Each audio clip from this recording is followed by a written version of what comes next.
science. Go for the vehicle system update. So really we don't have much for you. We just wanted to let you know that toilet right now is no-go for use as we stick with the predetermined limits for now. All crew members, please use CCUs. Otherwise, Orion is looking very good. And you have 15 minutes in this handover time where we expect Victor and Christina to switch to the windows and you and Jeremy to be in the cabin assisting. Let us know if you have any questions.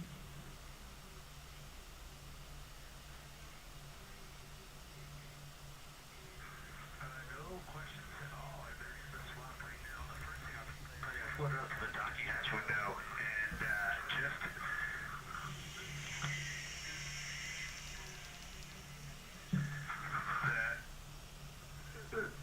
what I'm going to call the Mari around ornithologists looks so different out the docking hatch right now. It's quite a bit darker. It's the same darkness, if not a little darker than Grimaldi, but it's cool. Just being in the 400 mil for the last half hour, looking up close, I got pictures of everything Ike was just describing on the Terminator. It really is a fascinating Terminator.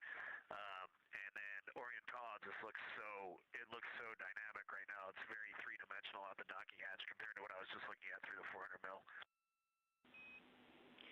We love it. We are getting a sneak preview from one of our SAW cameras at what you're looking at, and we see some of what you're describing. We cannot wait to see your photos. Thanks.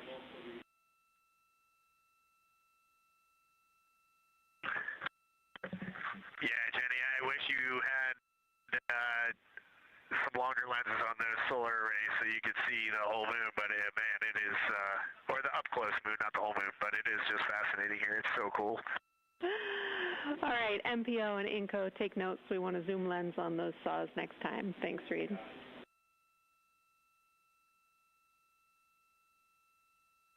Affirmative.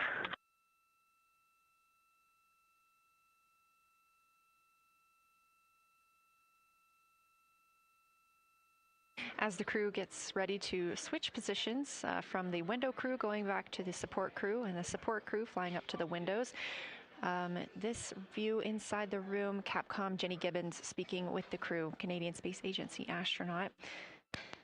The crew has continued to provide excellent descriptions of what they are seeing on the lunar surface.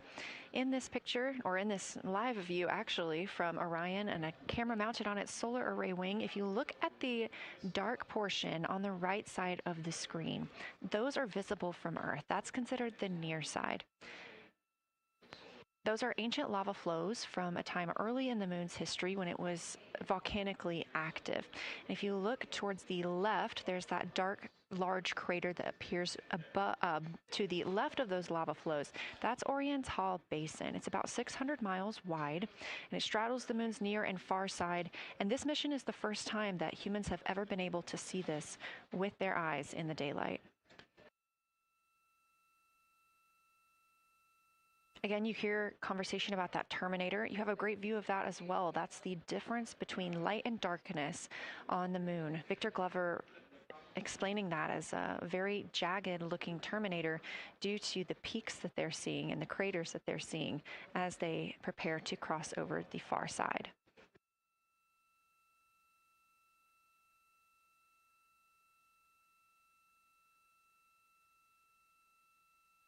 You also heard science officer, the Dr. Kelsey Young, Artemis Science Flight Operations lead, sharing with Victor Glover that his responses are truly something that only human eyes can discern or provide. So we've previously discussed how having humans observing the moon on this mission is being combined with lunar robotic data to help us maximize what we know about the moon. So part of that data comes from the Lunar Reconnaissance Orbiter, or LRO. This orbiter provides the robotic foundation that makes Artemis II lunar science possible. LRO has been orbiting the moon for 17 years, which makes it the longest operated lunar orbiter in history. And it's also the only American spacecraft dedicated specifically to lunar science and exploration. Artemis II lunar observations are designed to complement data like the detailed surface images from LRO. So while LRO provides those detailed high-resolution maps of the moon's surface, the Artemis II crew adds human observations that focus on regional context and relationships between features, giving scientists a larger geologic picture. Now, this combination of robotic and human observations strengthens lunar science. LRO delivers precise and repeatable measurements over long periods of time, while the Artemis II crew contributes real-time visual descriptions and context that robotic instruments alone cannot provide. The best description I've heard while preparing for this mission is to compare the difference in looking at the moon with your own eyes on Earth and trying to take a picture with a camera. The camera truly never does it justice, and it's much easier to describe and perceive what you're seeing with your own eyes than to take a photo. These Artemis II astronauts can rapidly scan wide areas and adjust their focus in real time, as well as describe relationships between features. The crew will also observe the same regions multiple times under changing lighting conditions during the flyby and provide perspectives that would take robotic missions years to accumulate. During the Artemis II mission, LRO is also attempting to observe some of the same lunar features that the astronauts are studying. Collecting this data simultaneously highlights how different instruments and human eyes provide complementary information about the moon. This LRO data plays a direct role in preparing for future Artemis missions. Its measurements of topography, surface temperature, composition, radiation, and lighting conditions are used to assess hazards, identify safe landing sites, and locate potential resources such as water ice near the lunar South Pole. This mission, Artemis II, represents the point where years of robotic preparation are paired with human exploration for the first time in the Artemis era.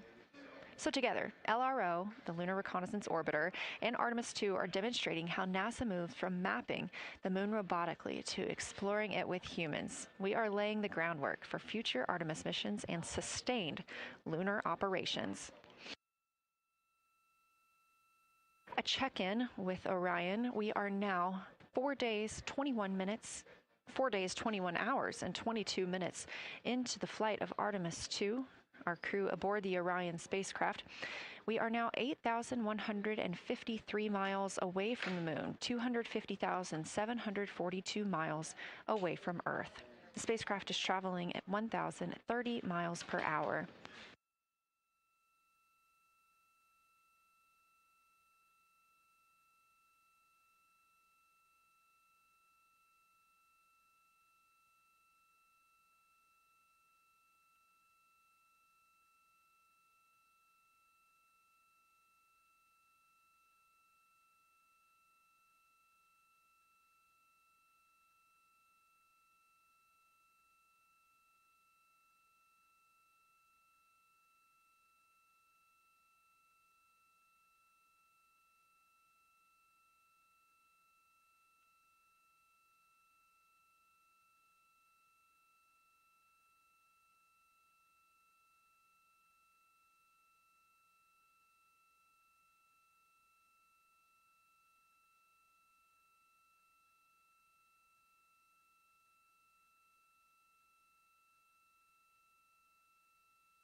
All right, Houston, the professional science update giver is now in seat 2. That is where Victor is, and Christina is nestling into seat 1 with the long lens, and we're just getting ourselves oriented here. It's a cool view in the cabin. It's actually a cool view to be off the camera now and looking at my crewmates getting up to their observation posts and looking in. It's super fun.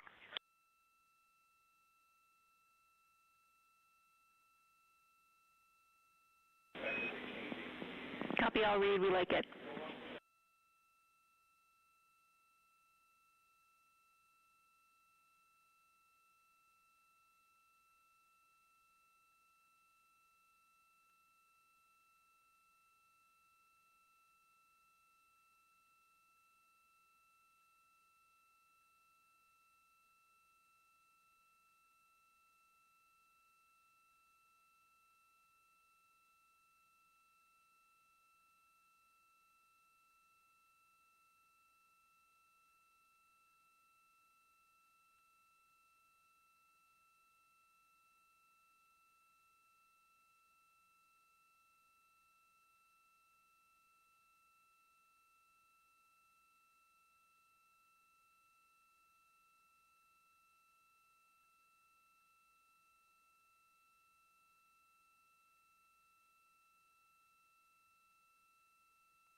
As we heard confirmation from NASA astronaut and commander of Artemis II, Reed Wiseman, they are now switching positions of the support teams and the observation teams.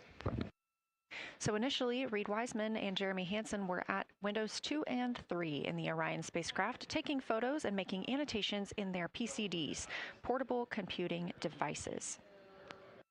They were also giving audible descriptions into their PCDs, wearing headsets with microphones and providing recordings that the science team will be able to listen to later. We were hearing from NASA astronauts Christina Cook and Victor Glover as they made observations as part of the support team. Now, as these teams are swapping, we anticipate hearing more from Reed and Jeremy as they'll be on the support team, while Victor and Christina will be at the windows taking photos and making annotations.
And Jenny, for the science team, if they can mark this time, I just covered up window 4 to block out the ambient light from a very bright planet Earth. And it'll be interesting to see if in the data Victor and Christina see any differences from me and Jeremy with that window blocked. It's a lot darker in the cabin now.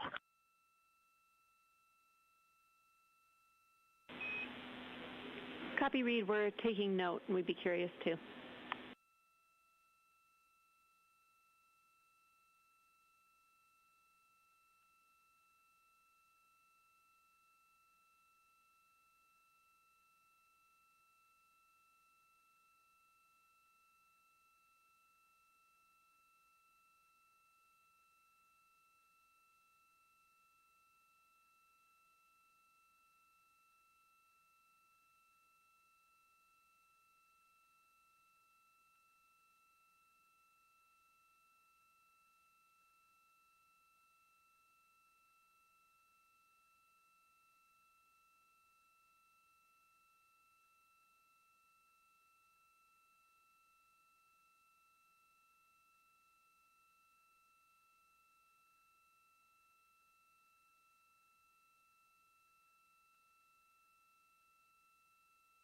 We are live in the Artemis mission control room during the lunar flyby of the Artemis II crew, the first humans to fly by the moon in over 50 years.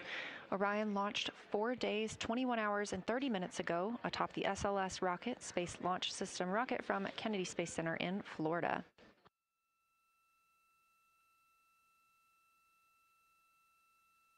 Our 4 crew members inside the spacecraft are transitioning their positions. The cabin and window teams have swapped. Currently at the window, we have Victor Glover and Christina Cook, NASA astronauts, and serving as support, Reed Wiseman and Jeremy Hansen.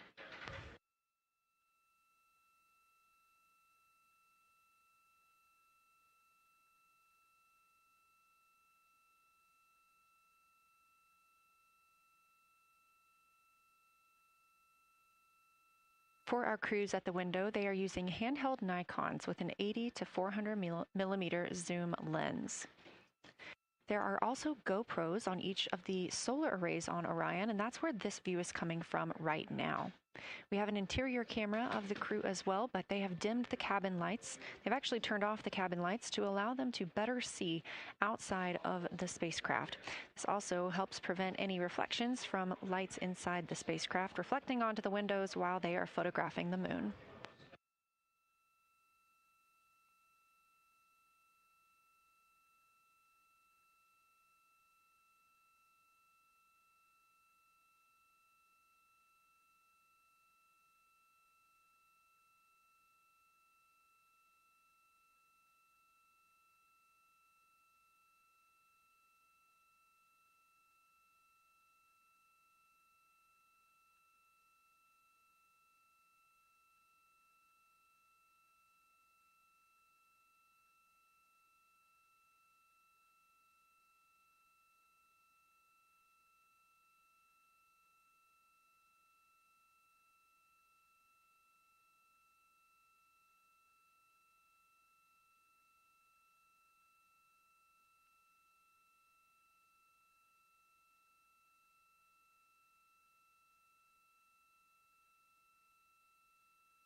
We talked a little bit about the views and the cameras being used on the Orion spacecraft.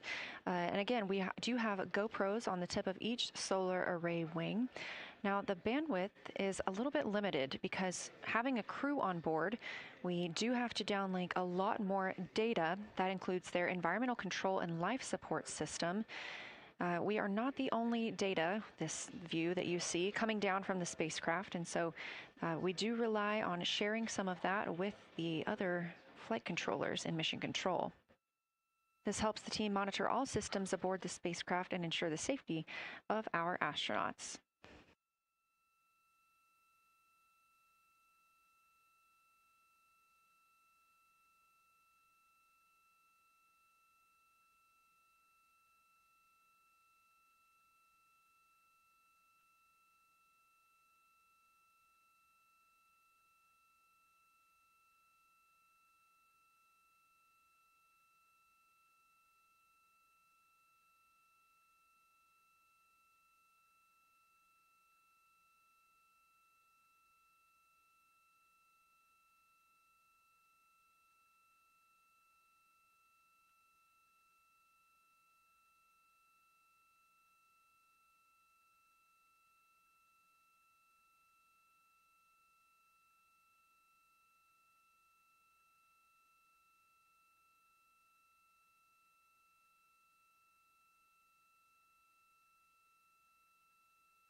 We are standing by for a situation report from the crew aboard the spacecraft. They've been imaging the whole moon.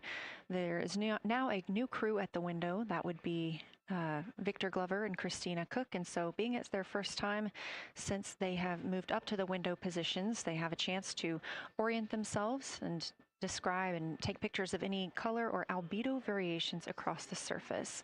Reminder, albedo is the brightness or reflectiveness. Integrity Science for a science sit rep when you're ready.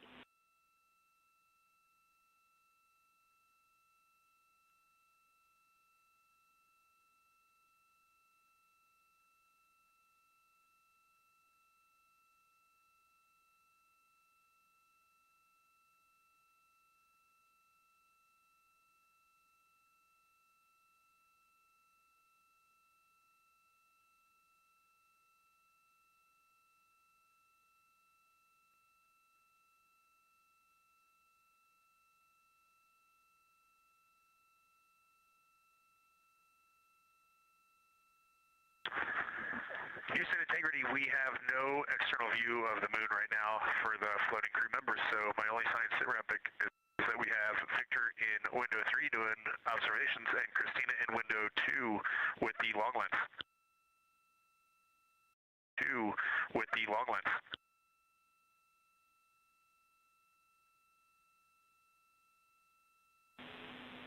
Integrity, we copy.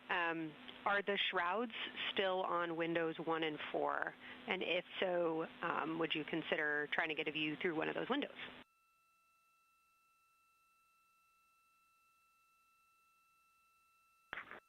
We cannot take the shroud off of 4 because the Earth is too bright and it's impacting Ike's peripheral vision. And then I can get a grazing glimpse out the docking hatch window. I can see Oriental south down to the South Pole.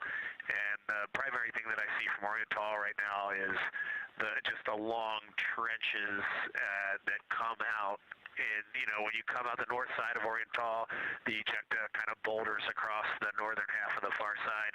But coming out the southern half of Oriental, I just see those large, here they look like gorges. They're almost like rain when it comes down the Grand Canyon and fingers off into the desert, kind of what it looks like. Also, Burgess Alpha is extremely bright. It's the brightest thing that I can see. Even brighter now than Aristarchus, which is heading off to the Terminator. It's almost impossible now to see Aristarchus, the thing that Jeremy and I looked so much at. I can just barely see the crater rays from Ohm, and I would say for albedo right now, I would go back to Grimati is still extremely dark, especially in that southwest corner, and there are parts of Oriental and the outer ring of Oriental that reach that same level of darkness, especially the rings of Oriental reach the same level of darkness as Grimati. And then south of Grimati, Jeremy and I were noting a few other just really dark areas of cratering, mare there, and those have that same darker albedo, but Burgess Alpha is the brightest, and Grimati is the darkest. Integrity Science, that was a great description. Thank you, and thanks for the docking window geometry to give us that description. Any comments before you go on the annular ring in Oriental?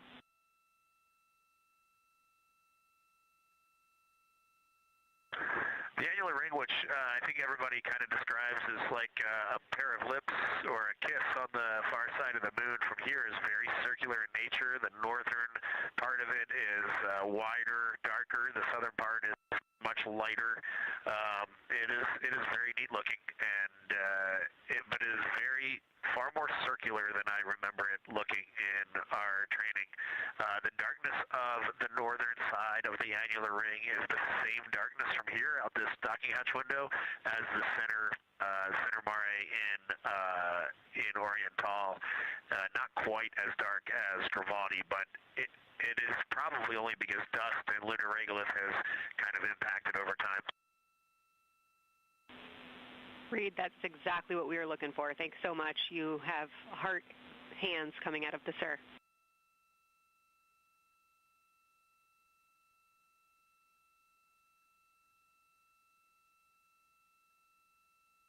Say that again, Kelsey.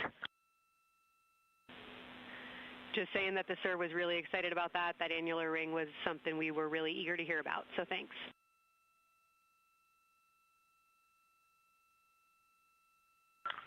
Yep, you bet. And now Victor and Christina are moving on to Oriental. I got them situated over there a little bit late.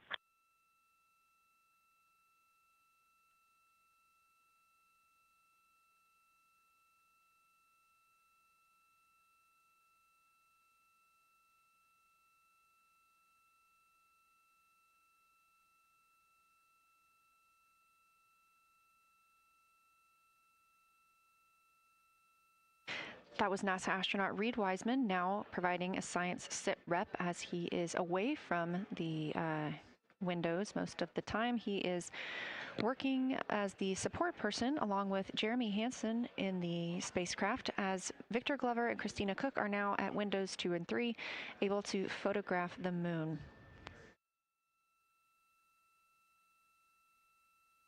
Christina and Victor are also providing recorded information to their portable computing devices, that's their PCDs, and the science team will have access to that at a later time. They will then review it and compile all of this data to help further our understanding of the moon. One of the items you heard mentioned was Oriental Basin. This has been a very exciting opportunity for the crew. They have all been very excited about seeing Oriental, as well as the science team has been looking forward to it. It is known as the Grand Canyon of the Moon, as we discussed earlier.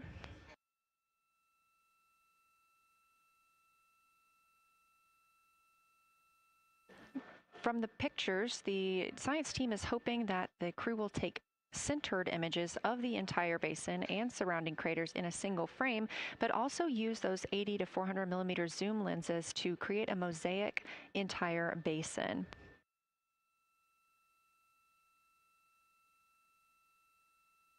With their unaided eyes, the science team is hoping the crew will describe Southern Dark Annular Ring, which you heard Reed just describing, as well as any color, albedo, texture, or topography across the Mare patches and ring mountains. Science team reports that the observations will be used to study the geologic evolution of the youngest lunar basin and to inform formation hypotheses for the annular ring.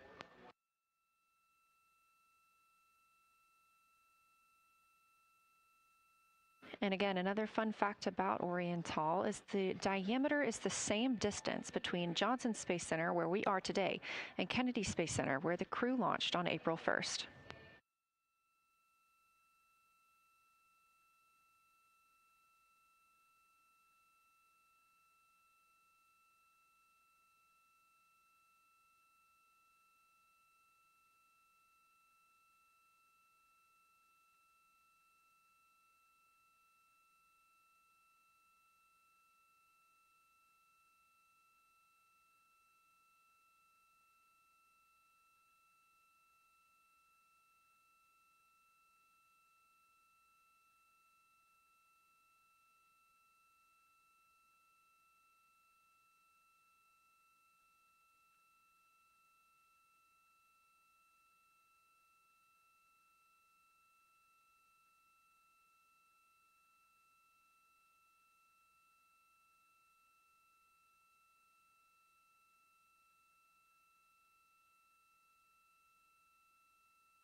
This live view from the Orion spacecraft on the Artemis II mission, now 7,373 miles away from the moon, 251,130 miles from Earth.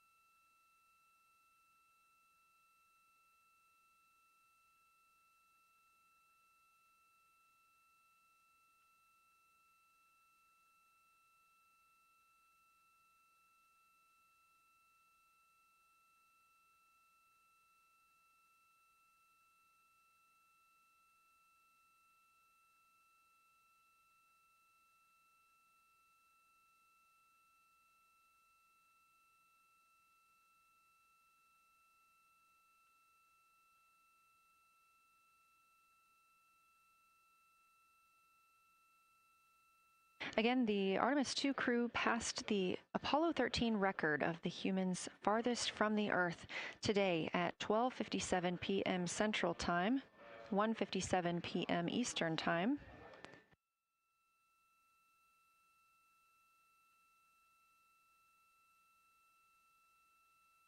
That distance set by Apollo 13 was 248,655 statute miles. We have clearly passed that, and we expect to pass that by about 4,105 miles. That will be when the spacecraft reaches its farthest distance from the Earth. It could be around 252,760 miles, but again, these are approximations and our targets, and we will make sure to report back the final numbers once we have them.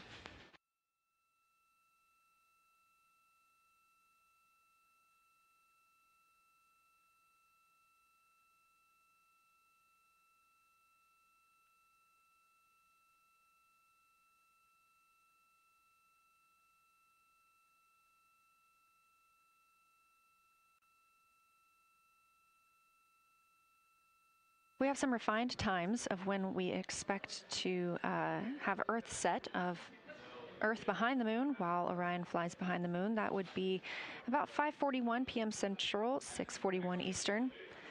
The spacecraft would make its closest approach to the moon at 6 o'clock Central, 7 Eastern, and that would be about 4,066 miles.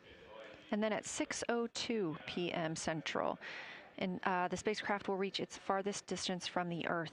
We anticipate that'll be about 252,755 miles, which would be 4,111 miles farther than Apollo 13.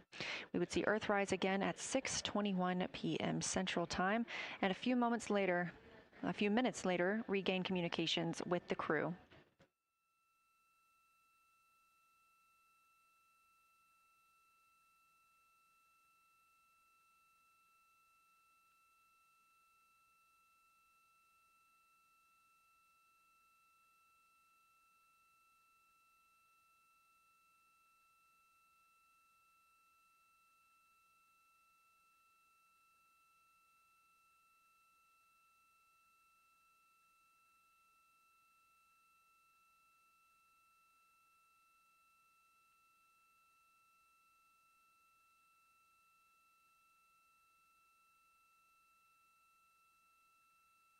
Currently aboard Orion, Victor Glover and Christina Cook are the two team members conducting lunar flyby observations, meaning they are using the Nikon cameras to photograph the moon, and their PCD, or the portable computing device, to conduct annotations.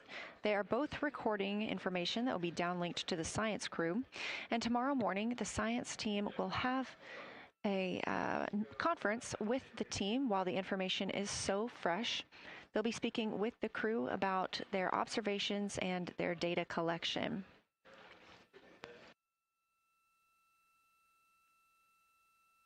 Otherwise, most of tomorrow, Flight Day 7, is considered an off day.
We are on Flight Day 6 of the Artemis II mission, the first time in more than 50 years that humans will observe the moon directly, providing a critical opportunity to practice how lunar science will be conducted during future Artemis missions. If you're just joining us, the crew is well into their lunar flyby observations, and we anticipate that we will hear from them soon. A few times every hour, they are slated to call down with science sit reps or situation reports. We most recently had one from Commander Reed Wiseman. He and Jeremy Hansen, mission specialist, were first at the windows today to photograph and make annotations of what they were seeing. Therefore, we heard more from Victor Glover and Christina Cook earlier in the day during those first blocks. But now that Reed Wiseman and Jeremy Hansen are on the support side, they are the ones calling down what they are seeing from windows 1 and 4. Earlier, we heard that the Earth is so bright in window 4, they have had to temporarily cover it with a t-shirt.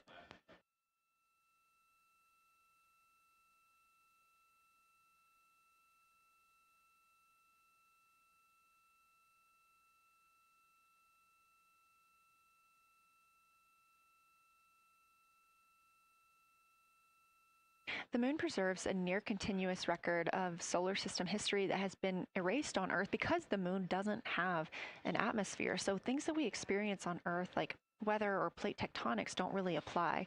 So the lunar surface retains evidence of ancient impacts, volcanism, and solar activity that scientists can study today. And studying the moon helps scientists understand how planets formed and evolved, how the moon influenced our own planet Earth's history, and how the sun shaped conditions across the inner solar system. The moon also serves as a unique platform for studying the broader universe. Artemis science is designed around questions best answered by humans, working alongside robotic systems, combining decades of robotic lunar data with real-time judgment, context, and adaptability that only humans can provide. This mission, Artemis II, is serving as a proving ground for lunar science operations, which allows NASA to test how science is planned, executed, and supported during a crewed deep space mission ahead of our future Artemis flights.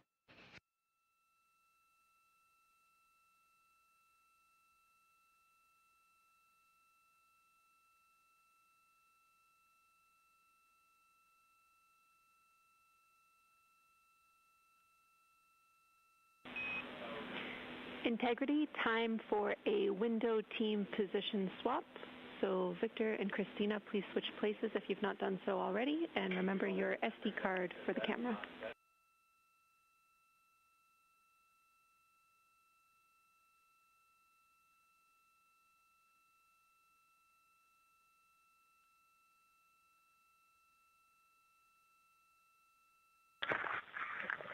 We're in the swap right now. They're wrapping up their last comments, and they'll switch over and change guards from the long lens.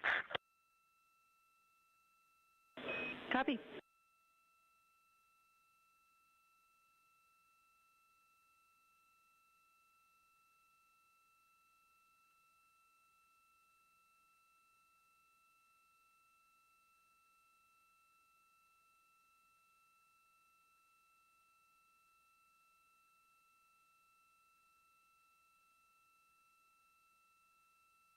As you heard in that call, it is now time for the team members at the window to swap positions.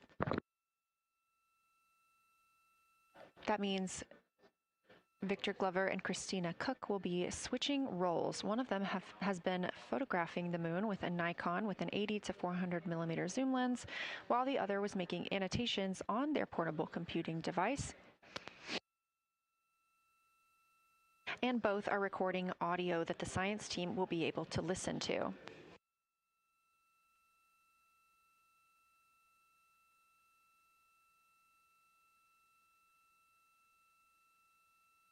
We are now 2 hours and 10 minutes until we expect to lose signal with the spacecraft as they fly behind the moon. And the next target for the crew is considered a crew choice event. They have the option to focus on any regions or patterns or features that interest them.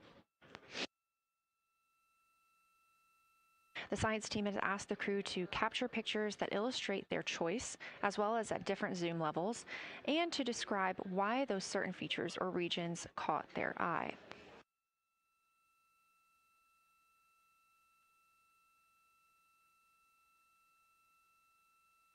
Those recordings are part of what are being saved on their PCDs, portable computing device, that will be sent to the science team for analysis.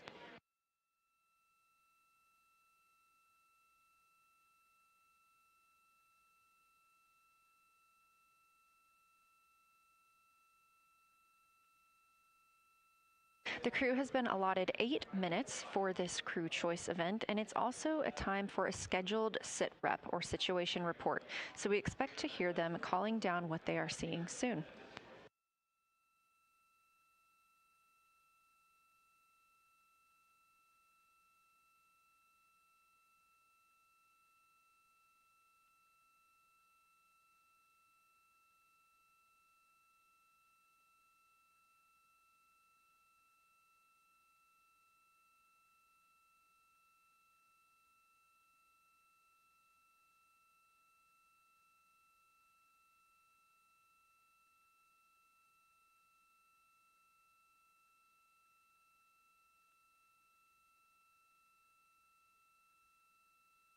Something that the crew or that the science team has used to help prepare the crew is a cue card.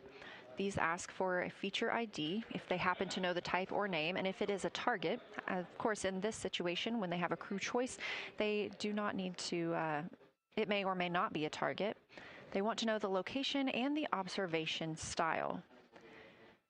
They've also asked for the geometry of what's being captured, the size, shape, boundary, and preservation, as well as the color and shadow. So the color tone, the albedo, that reflection or brightness, and any shadows or illumination. Next, they're interested in structure and texture. That includes slopes, structures, and textures, of course, and geologic relations, like association to other features, any contact to those features, and of course, their thoughts, impressions, or interpretations. They are interested even in emotions and excitement that the crew may be having.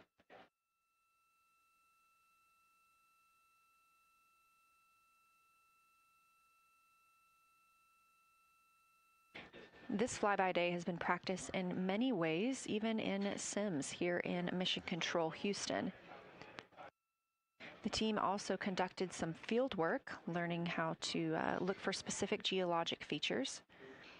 They also photographed a large globe, and the science team helped them determine which features they would be targeting and how to look at those.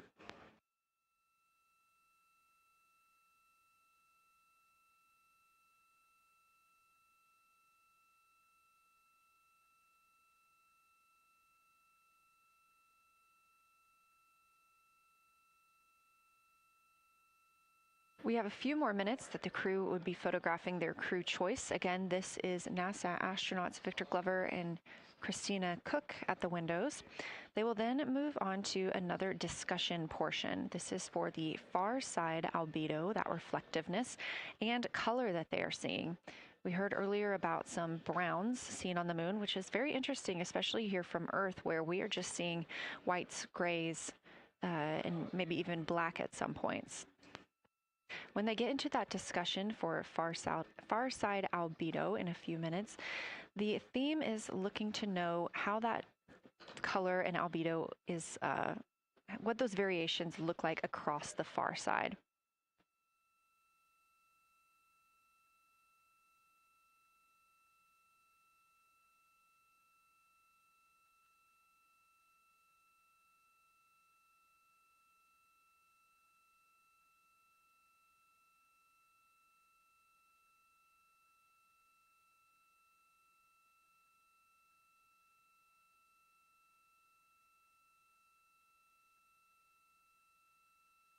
On the right side of your screen, the Science Evaluation Room, or SIR, where team members are looking real time at what the crew is seeing.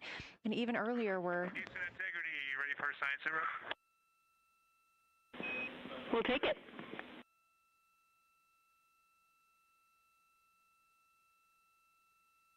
Okay, the crew has swapped positions. They're in their crew choice element. I've been listening to both of them for a little bit, and they're really enjoying, they both decided to pick the Terminator, and they're spending a lot of time looking at the Terminator, just talking about the resolution that they can see, the depth of the craters, and the various interesting and unique excavations that they can see. So Victor is on the long lens, and Christina is just looking out the window, and I'm sneaking a peek in T-shirt window. It looks like, I don't have the best angle here, but it looks like Aristarchus is on the limb of the moon now. It's amazing how quickly it changes as we speed around the far side of the moon, stuff that's leaving our field of view. And now we have a lot of the dark side of the moon that, it's missing for us right now, but it would be in view if it was lit at all. Jeremy, Science, thanks for that sit rep. Do have a question. A few times we've heard you and the other crew describe change during the course of your flyby. Would be interested in future descriptions of more verbosity about how it's changing. Thanks for the great sit rep.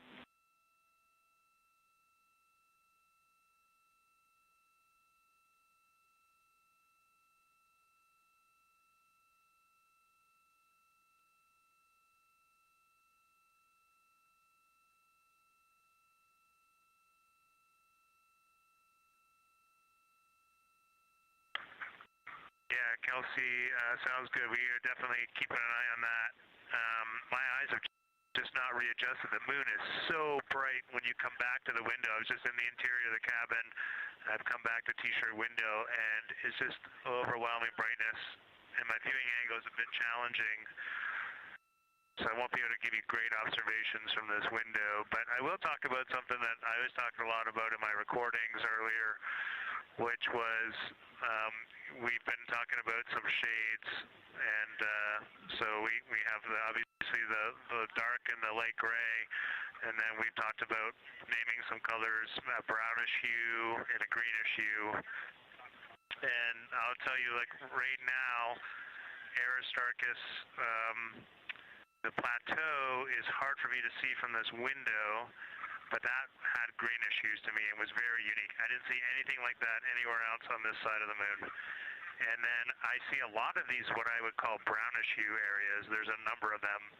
And they, for example, in the northwest corner of the highlands, to me it looks like the brownish hue is caused by ray or ejected material landing on the highlands, and then we obviously see the ray areas as a lighter albedo, but in between the rays where the deposit would be thinnest, that is what it looks like is causing the brown to me. So I saw that in the northwest side of Aristarchus, or sorry, that dark area of the highlands, northwest side of the highlands. I saw it in the highlands to the east of Glushko, and then I see those same brownish hues west of Oriental, and I drew a contact there on OneNote, but that's a huge region, kind of like a piece of pie with the point of the pie pointing at Oriental and then going up towards the northern side of Hertzsprung. And that is an area that just looks like a different, that brownish albedo. That was fantastic, Jeremy. We had heard rumors of the green and brown hues, and so you really read my mind on asking about those. Understand they likely didn't have any contact with each other the way that you described them, but please correct me if I misunderstood that. And then last thing, I'll make the same offer we made to Victor earlier. If it would be helpful for us to verbalize any targets so you can stay at the windows and keep your eyes adjusted to the moon, please let us know.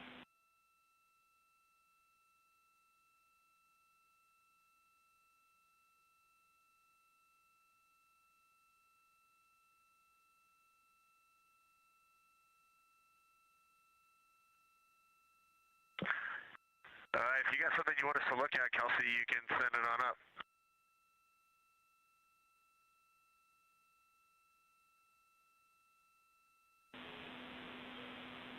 Definitely not looking to interrupt your flow, Reed and Jeremy, only offering assistance if you guys want to keep your eyes off of the PCDs.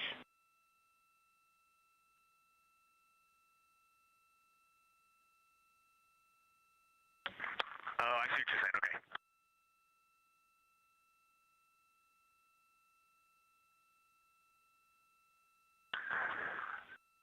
Not really science related, and we definitely learned this at Apollo, but the thing that is just most fascinating, I think, to me and Victor right now is even as rugged as the far side looks, when you look at Oriental and Ohm, it's rugged. But man, when you look at the Terminator, it is just like impossibly rugged, and it reminds you that the whole far side is that way, and just the Terminator is really bringing out the shadows and the hills and the valleys, and it is just, it's unbelievable. It's like no surface of the Terminator is not marked by meteor impact, and it is very impressive to look at that, and you realize that that is true across the whole far side. You just can't see it due to sun illumination right now. Reed, Houston copies, and we were commenting on the same thing. Even from our view, the Terminator looks absolutely alien because there's just so much texture in there that we're just not used to seeing. So thanks for sharing that with us.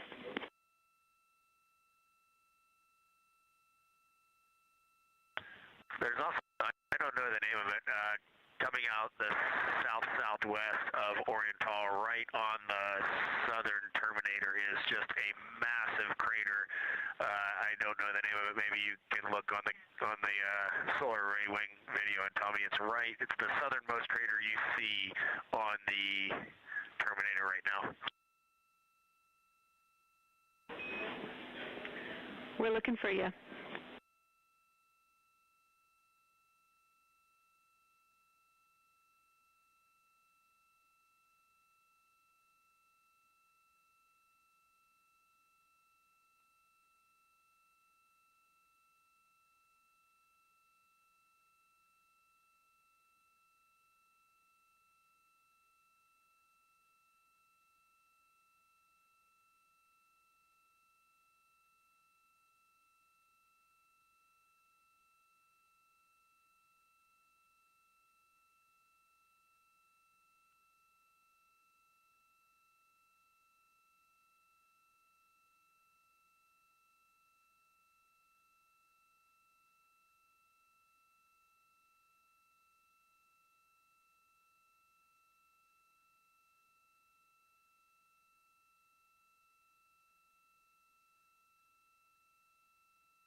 We're loving that picture. Thanks for showing us.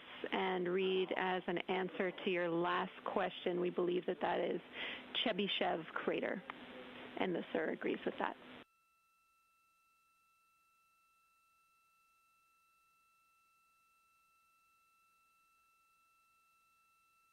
Okay, that picture I was just showing you is an 8X iPhone out the docking hatch for the high grazing angle. It's just amazing. We love it. Thank you.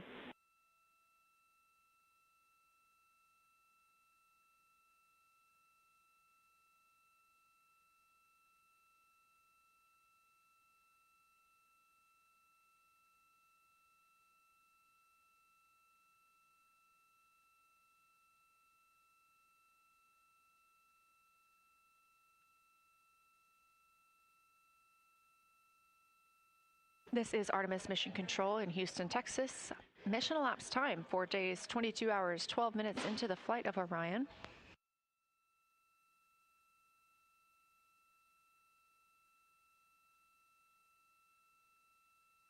This is Lunar Flyby Day for the crew aboard the spacecraft. Reed Wiseman, Victor Glover, Christina Cook, and Jeremy Hansen are now the farthest people to have ever traveled from Earth.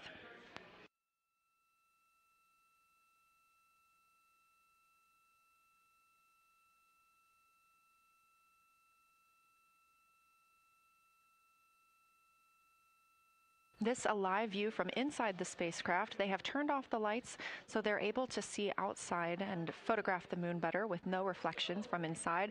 And for a very brief moment there. Integrity Science, thanks for those iPhone views. It's helpful to see what you're seeing.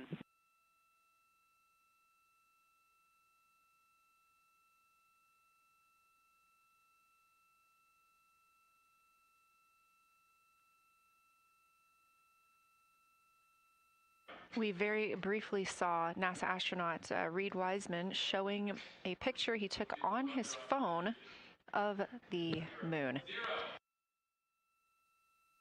We do expect to get all of the photos that the crew is taking today, and we cannot wait to share some of those with you.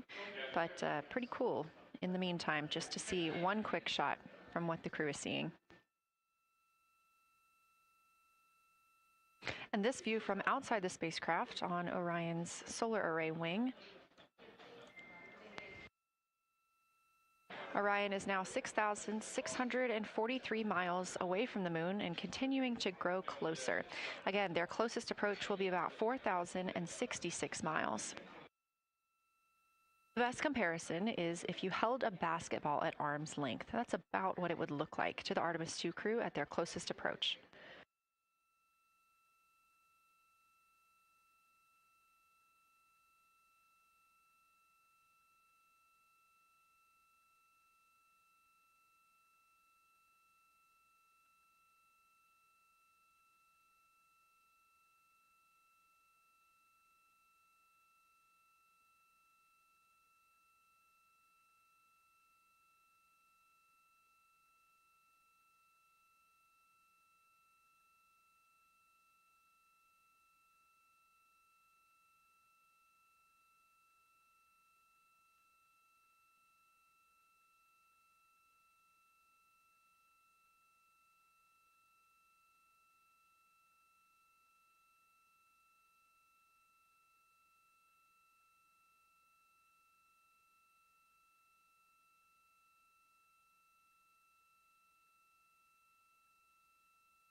This view showing at the very top, a camera coming from Orion, continuing their flyby of the moon. We have 3 more flyby observation blocks after the completion of this one. Down on the bottom left of your screen, that's the SIR, the Science Evaluation Room, where team members are continuing to work through all of the targets that the crew is photographing today, and they've helped identify some of the craters and some of the other items that the crew has seen on the moon's surface. Down on the right is Artemis Mission Control here in Houston. Those 2 rooms down at the bottom are just down the hall from each other.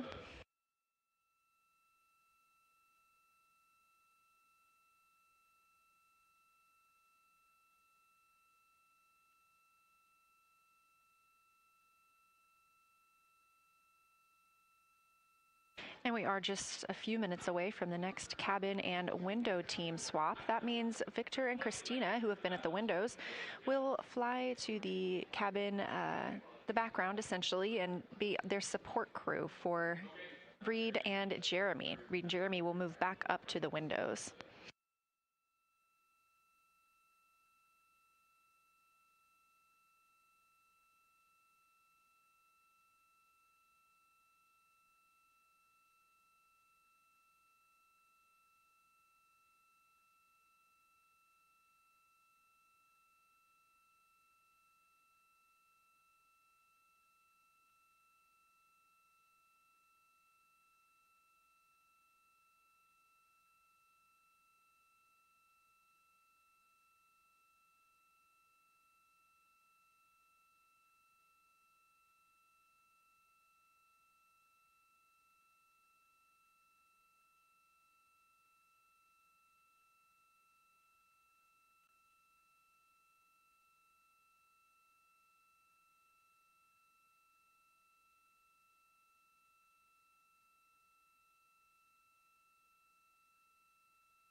The crew is continuing their discussion portion of the flyby in the lunar targeting package, where it says far side albedo/color. They are looking. The science team is looking to get a good understanding of what the crew can see on the far side at this point, and its brightness as well as any colors. We did hear earlier Canadian Space Agency astronaut Jeremy Hansen reporting that they could even see browns and even greens on the moon. I'm really looking forward to seeing those photos. And in just a couple of minutes, the teams will swap from the cabin to the window.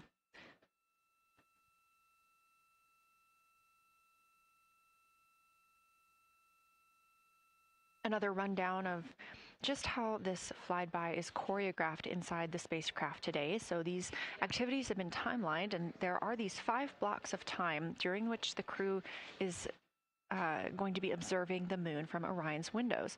Now we are just coming up on the end of the second block, and we'll start the third soon. So at any time during those blocks, 2 members are at the windows working in a pair. One is taking photos from window 2 and has a blue shroud over the window to help prevent any reflections from inside the spacecraft. They are also using an 80 to 400 millimeter zoom lens. And the other astronaut on the window team will be in window 3 using their portable computing device to make annotations. Now, again, both of those crew members are making audio recordings of what they are seeing, and we are not hearing that right now. Those are going to be downlinked later to the science team, who will evaluate them and use that data to inform our understanding of the moon. Those 2 crew members at the windows swap roles. Integrity Houston, it is time for another swap between the cabin and the window teams. So we have 15 minutes of handover time, and then we will expect Jeremy and Reed at the windows and Christina and Victor at the cabin.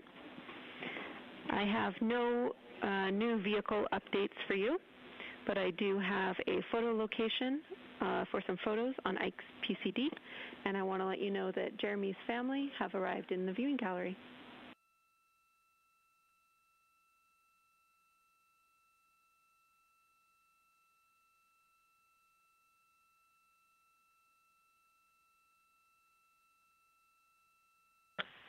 Okay, Jenny, we copied most of that. The only thing we're missing is what you meant about the photo location on Victor's PCD. And hello to my family. I think that must be Catherine and Devin that are there. And I'm glad they made it into the viewing room. And we copy. It's time for crew swap. The A team's coming out of the windows and the B team's going in. Okay, copy. All I meant to pass for Victor's PCD is that there are some late load photos that were requested that are now in his favorite photos folder. And you're exactly right. We have Catherine and Devin here. They give you a big wave, and they're super excited and happy to see part of what you're seeing.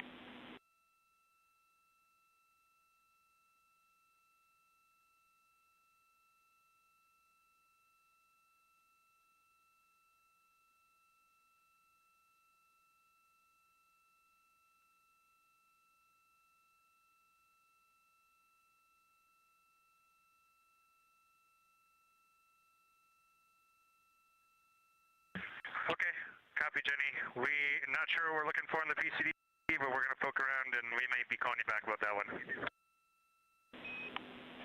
All right, that's no problem, and it's unrelated to flyby.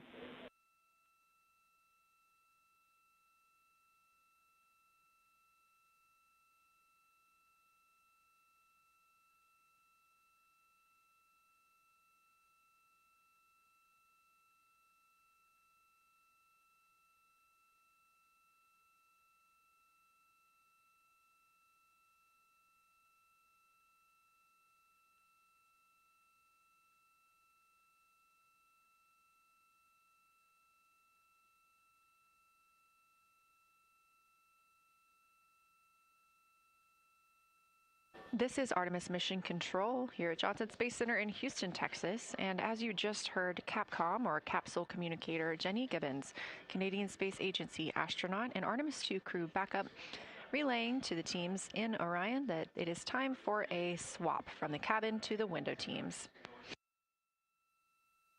We're now at the tail end of the second lunar flyby observation block. Again, we have 5 of these today. Most recently, Victor Glover and Christina Cook were at the windows photographing and making annotations, while Reed Wiseman and Jeremy Hansen were in the cabin providing support, whether that is SD card help, but also science sit reps calling down any situation reports for what they are seeing on the moon or anything about the vehicle status. With that call to make a swap, Reed and Jeremy will be back at the windows, making observations for what they see at the moon and taking photos.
Again, you're watching live coverage of NASA's Artemis II. But something that's really awesome up here is we now have the moon and the Earth in window 3 simultaneously, and the moon is a gibbous, and the Earth is a crescent.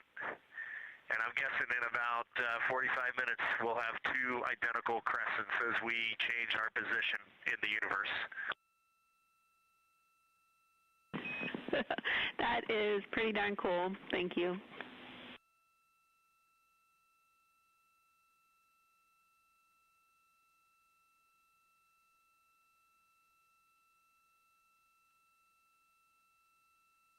That's the Artemis II crew, the first astronauts to fly by the moon in more than 50 years, reporting that when they look out of window 3, one window, they're able to see both the Earth and the moon at the same time now.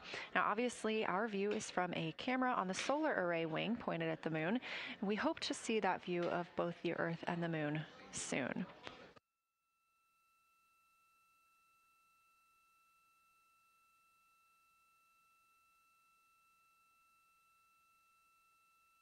Some upcoming times for what you can expect. In about an hour and 40 minutes, we will have Earth set. And during that time, we will have a view of Earth going behind the moon.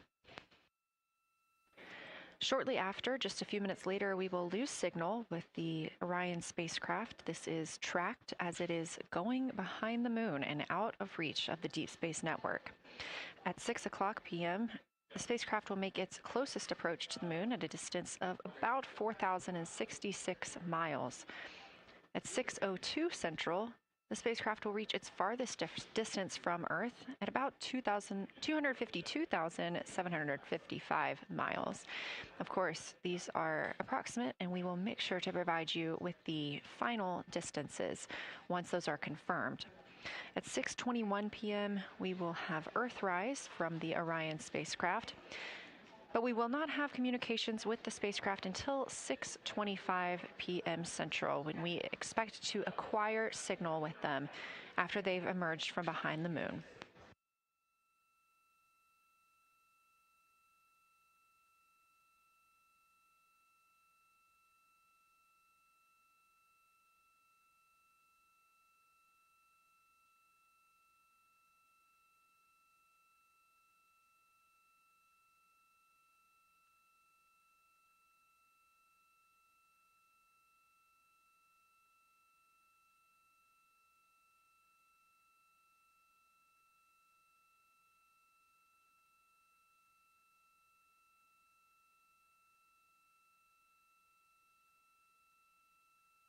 Again, you're watching live coverage of NASA's lunar flyby for the Artemis II mission, the first crew to fly beyond the moon in over 50 years.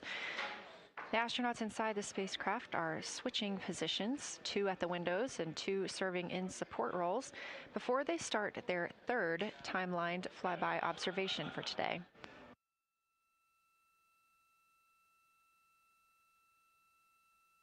We've heard great calls from the crew so far describing what they're seeing, all well trained by the science team here on the ground.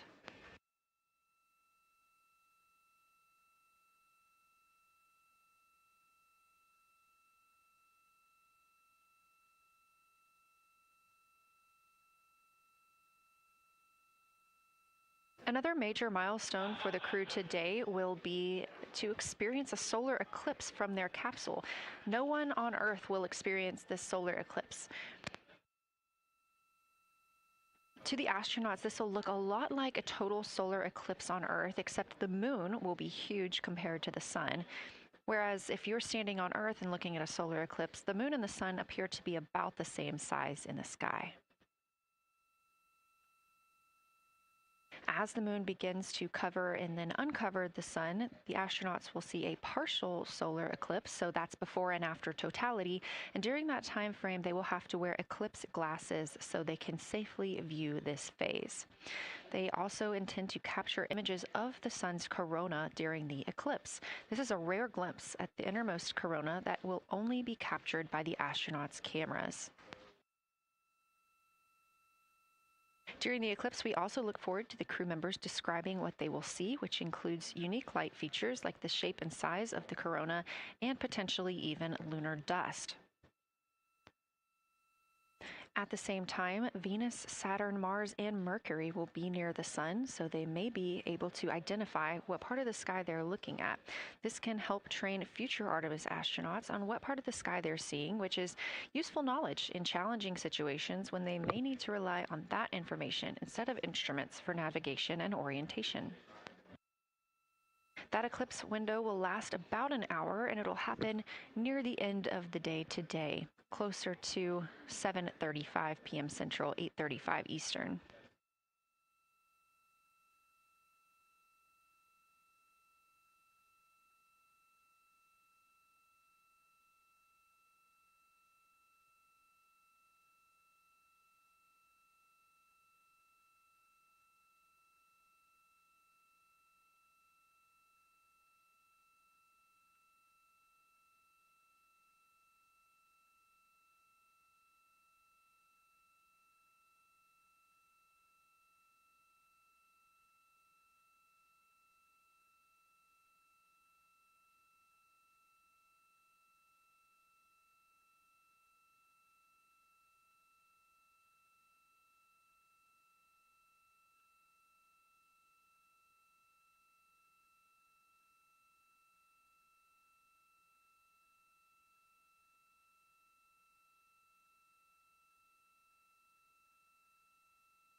As you can see in this live view from Orion, the spacecraft is maneuvering around the moon, and the views of the moon have changed since we started our broadcast.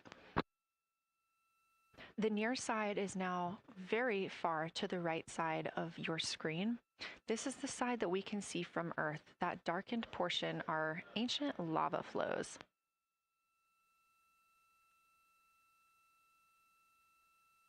The crater down towards the bottom of the moon is Oriental, and this is a crater that was previously never seen before by human eyes until this mission.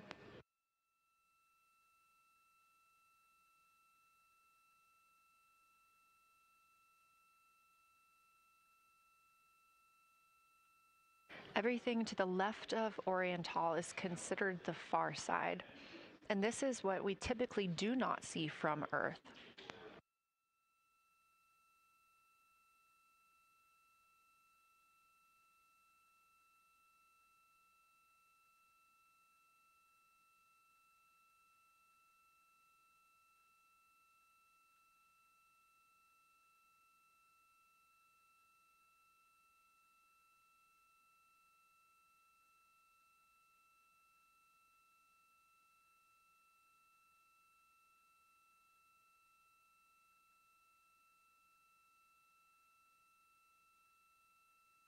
And just a reminder about this view, this is coming from a GoPro camera mounted on the tip of one of Orion's 4 solar arrays.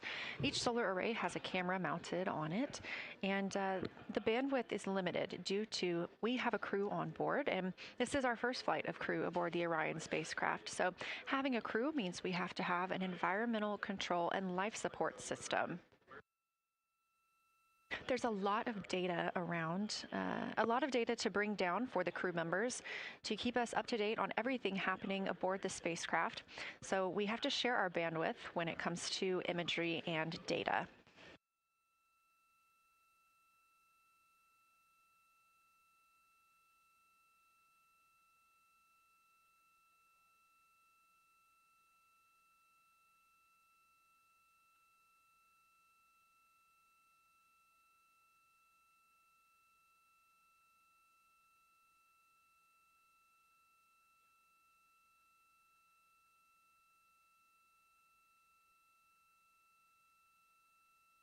Inside the Orion spacecraft, the astronauts have completed their cabin and window team swap, meaning we have moved into the next block of lunar flyby observations.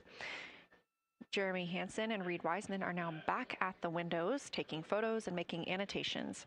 About halfway through this block, they will switch positions at the windows and will be prompted by the ground to do so.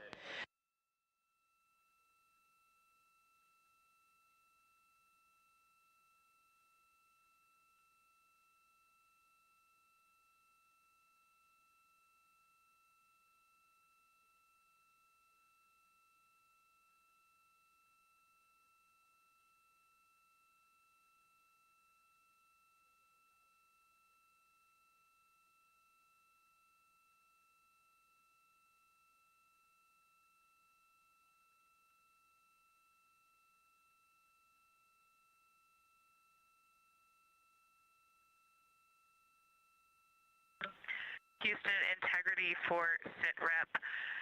First of all, I'll just talk about the experience that I had during Victor and my observation time. It was an incredible experience. We definitely noted how much more you can see with the zoom lens.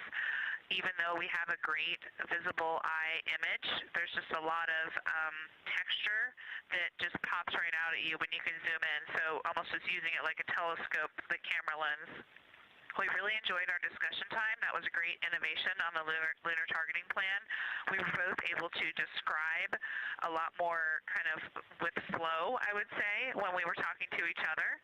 And it was also, we sort of were able to bounce ideas off of each other and come to new conclusions. We had, I think, a very successful talking through of some contacts between different color areas, both in the mare and in the highlands, and we identified some really unique texture areas as well. At one point, towards the end of the images of my time in window 3, I just had an overwhelming sense of being moved by looking at the moon. It lasted just a second or two, and I actually couldn't even make it happen again. But something just drew me in suddenly to the lunar landscape, and it became real. And the truth is, the moon really is its own body in the universe. It's not just a poster in the sky that goes by. It is a real place. And when we have that perspective and we compare it to our home of the Earth, it just reminds us how much we have in common. Everything we need, the Earth provides, and that in and of itself is somewhat of a miracle, and one that you can't truly know until you've had the perspective of the other. I'll switch into some logistics stuff. The Peltors, both their batteries stopped providing the active listening, but we have verified they are still recording, and so we are able to have discussion time and hear outside our recordings by just moving the ear cup off of the ear. Other than that, everything's working well technically, and we've been able to find all our targets, and we're having a really great time. Thanks, Christina. We copy those logistics for the Peltors, and also thanks for bringing us into the cabin with you with that description.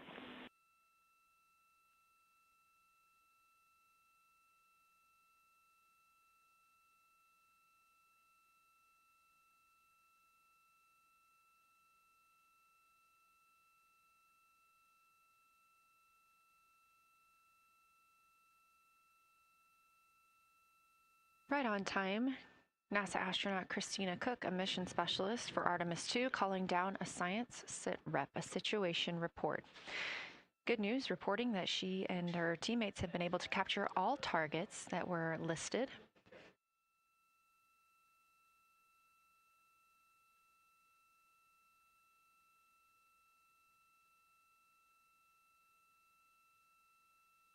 Christina also gave a vibrant description of just how it feels to be there and to see the moon up close and not just something passing in our night sky.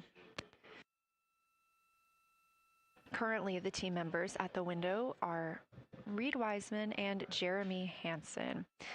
Meanwhile, Integrity cabin team for window shroud.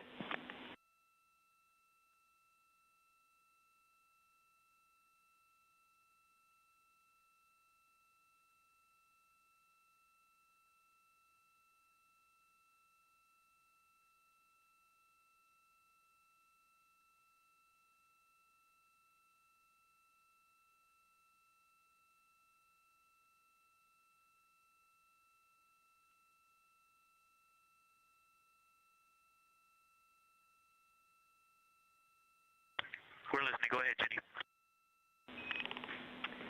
Hey, Victor, we have a temperature constraint on the windows, and the shroud might be getting us close, so we just want to check on the state of window 4's shroud, whether you believe it's still necessary because maybe things have changed with our viewing, and if so, we would like to request to have the shroud removed.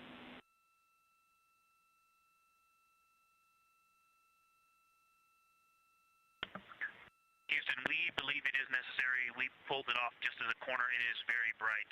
It definitely would affect our night vision and maybe comfort. But is there a time? Can you tell us when we would have to take it off by?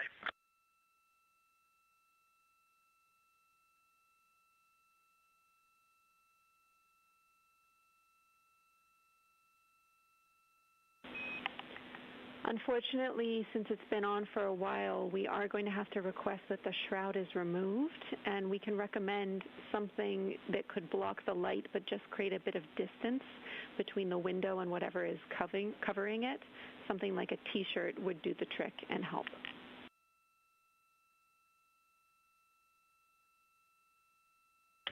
Okay, we're removing the shroud, and we'll make it work. Thanks.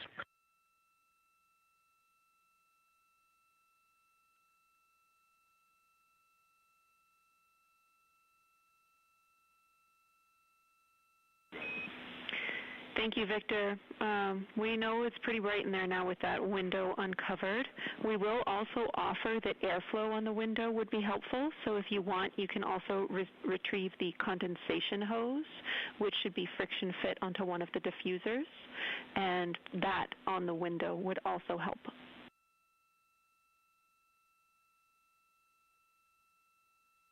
We can easily point a diffuser at the window, so we're going to start with that. And it's pointing at the window now.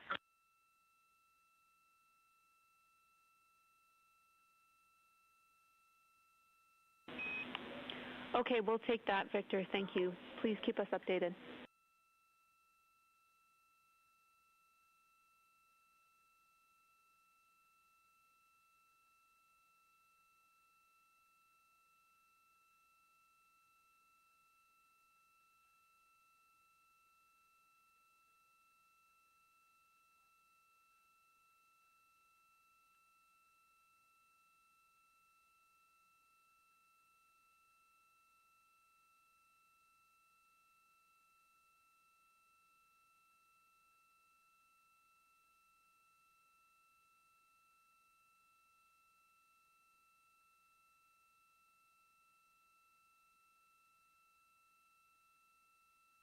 That call from Capcom, Jenny Gibbons, CSA astronaut and Artemis II crew, back up to the crew aboard Orion, letting them know that they will need to remove the window shroud they had placed on window 4. They initially placed that shroud there to block out some of the light from the Earth. It was extremely bright coming in the cabin and interfering with some of their viewing opportunities out at the moon.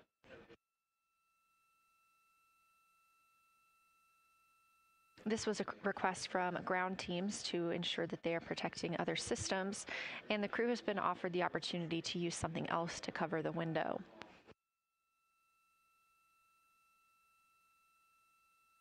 Meanwhile, Reed Wiseman and Jeremy Hansen continue with their lunar flyby observations. They have just looked at Glushko Crater. That's about when we heard that call down from Christina Cook with that description of everything she had been seeing during her observation period and what she was seeing at that time. The science team asked this crew to take centered images of the entire crater and their ray system in one frame. They're also interested in knowing the brightness, texture, and extent of Glushko's rays and how they differ in the mare, or that sea area, versus the highlands. Glushko is considered a young lunar crater, and these observations can help understand material properties of those craters.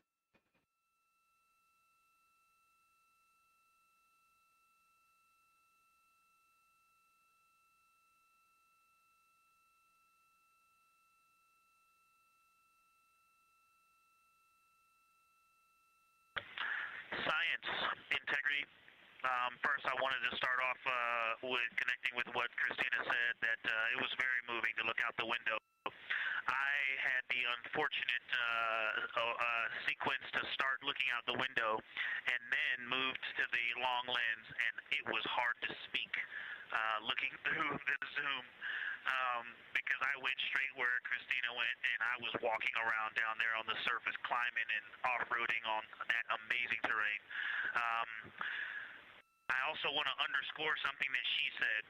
As we continue to explore, when we actually do go down there to the surface, I know for safety reasons that we would never send someone alone, but I just want to really emphasize how important the discussion time was. When we started to talk, we not only got better science discussion, we got better human connection, and so doing this as a pair, we just learn and grow together, and that's just super important, so thank you for adding that to this plan.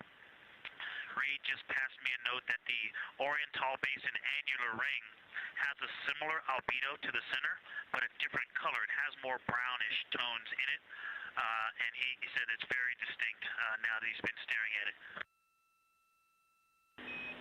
Victor, thank you. You got a cheer from science there, and we all just went on that moonwalk with you, so highlighting how important it is to talk about these things. I also want to let you know that we have Deanna Glover with us in the viewing gallery. She's all smiles.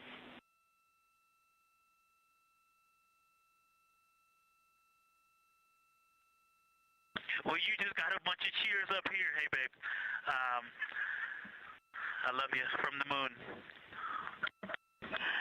We love that we got a hey babe too, and we also have one of your lovely daughters here watching you guys work.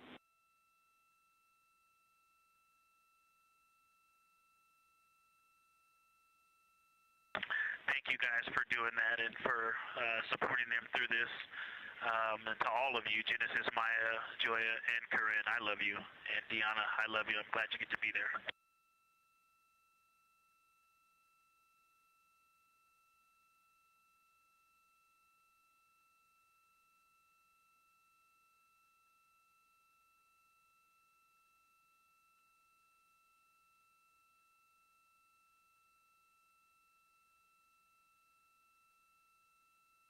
We've had some really sweet words from the crew members aboard Orion today, as their families have been able to filter in and out of the viewing room here at Artemis Mission Control at Johnson Space Center in Houston.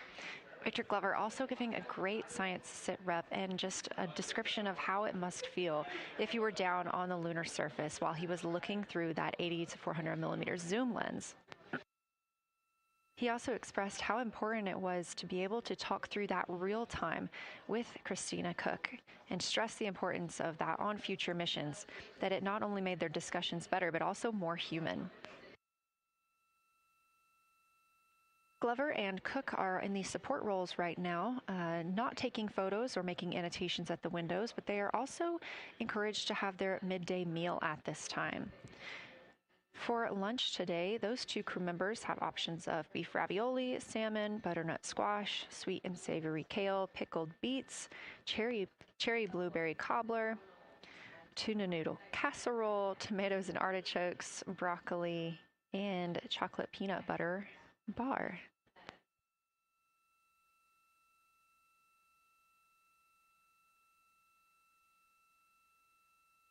Once Glover and Cook return to the window portion of their flyby today, Reed Wiseman and Jeremy Hansen will get into their midday meal.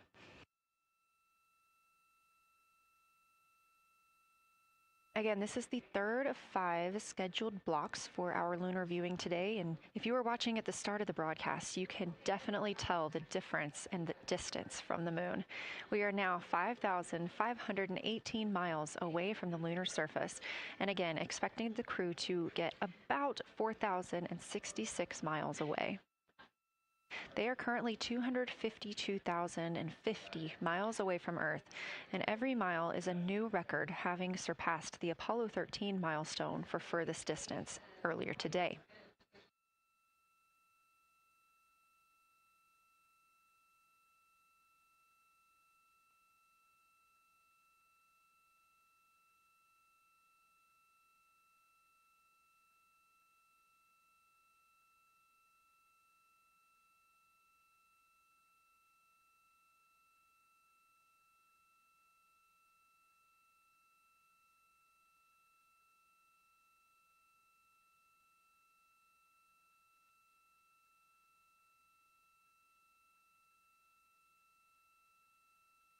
If you look down to the bottom right of the moon in that darker looking area, that is Oriental Basin. We have continued to lose views of the near side. It is just barely visible over towards the bottom right side of your screen. And then you'll also hear later about that terminator. That's the line between light and darkness while on the moon. It is really exposing some of those craters at this time.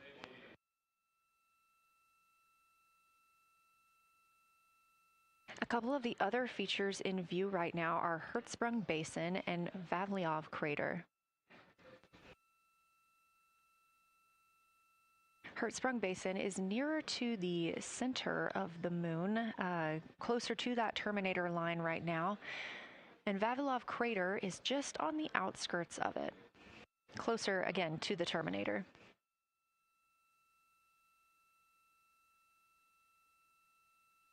Towards the bottom of the moon and to the left of the terminator line, or currently shadowed in darkness, is Apollo Basin.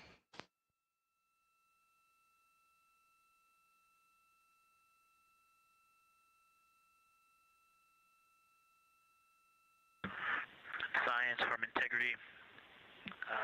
Let me find out how far we are from the moon right now.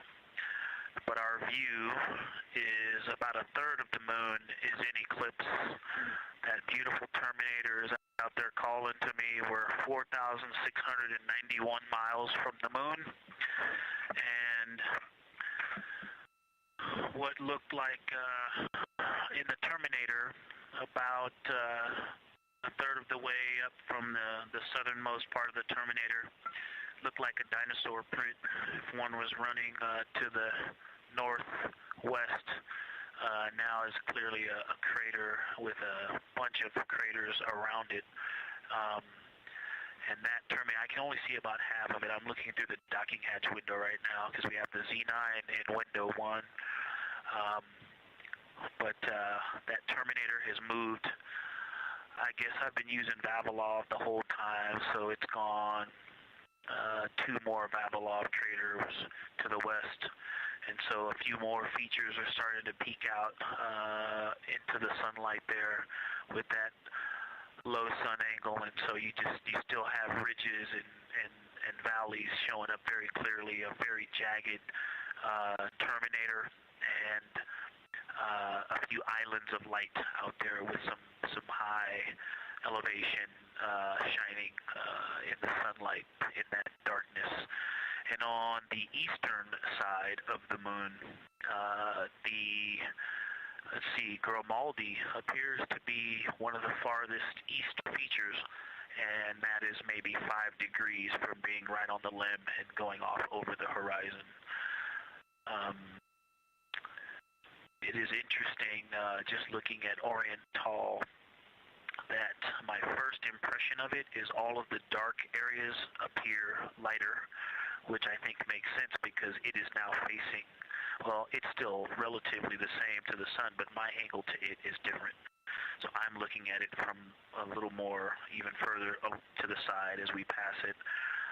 But all the darker features appear to be just a little bit lighter from this vantage point. The darker ring structure in the outer and inner ring and the interior, as well as the annular ring portion, everything seems to be just a smidge lighter at this point.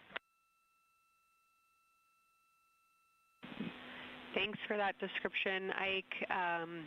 Any additional words you can provide on Oriental would be wonderful, as that is such a high priority target for us.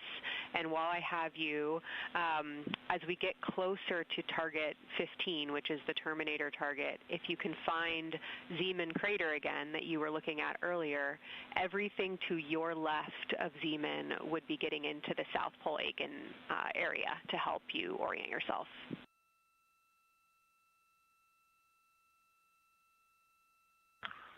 Zeeman is a great waypoint out there. I definitely see it.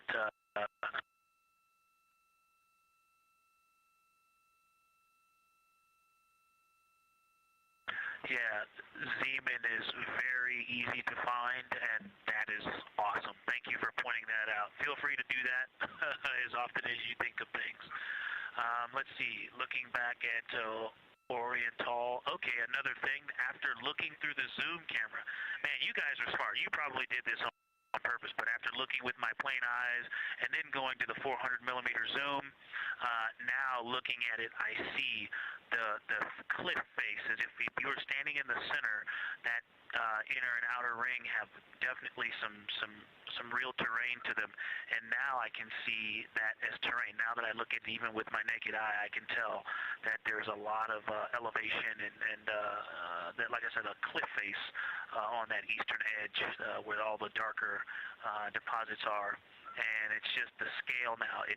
Looking at it from far away before, it seemed like flat with color painted on it, but now that I look at it, I can definitely see that there is, different depositional characteristics, and so the darker is some other material, but there's also some shadowing going on because of the cliff face that is a part of that crater wall. Great description, Victor. Thanks, and really interesting to hear now the distinction between shadow and color.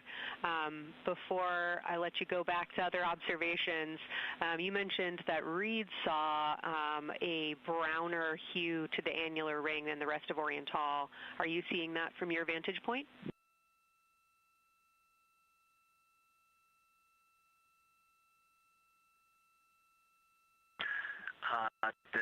The way that I'm looking at Oriental, again, I'm still in the docking hatch window. There's like a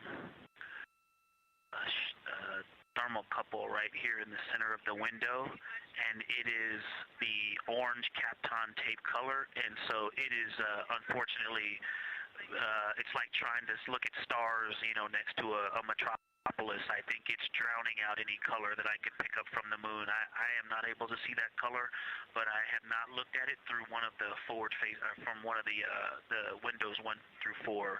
I think when I get away from this Kapton tape strip that I would be able to see the variation that Reed's talking about. That is great feedback operationally. Thanks, Victor. I'll leave you to it.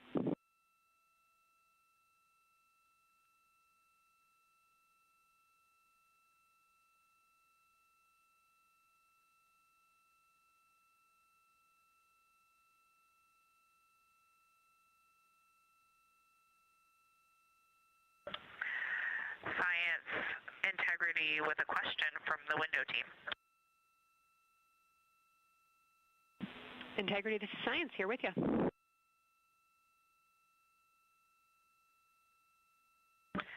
Yes, they have a question to help inform a theory that they're sort of tossing back and forth. What is older, the Mare seas of the near side or Oriental?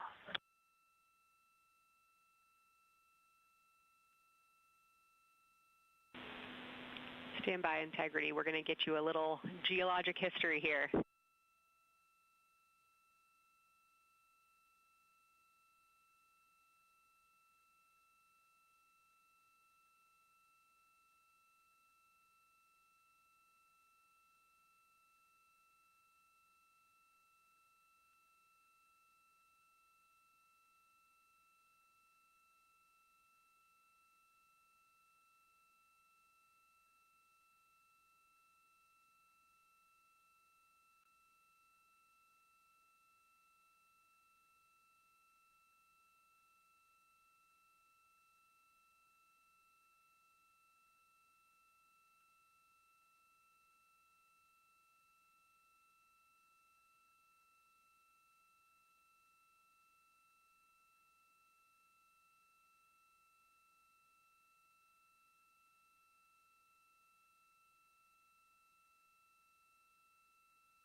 Integrity Science back with you for some lunar volcanism when you're ready.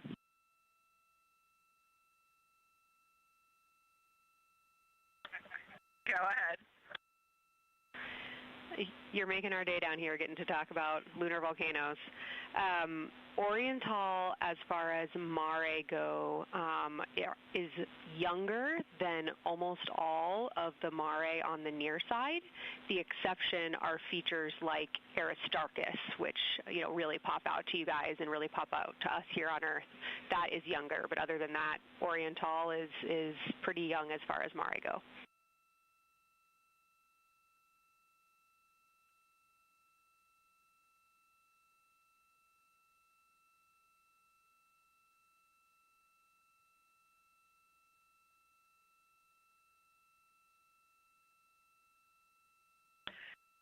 And Kelsey, thanks for that. We love lunar volcanism too.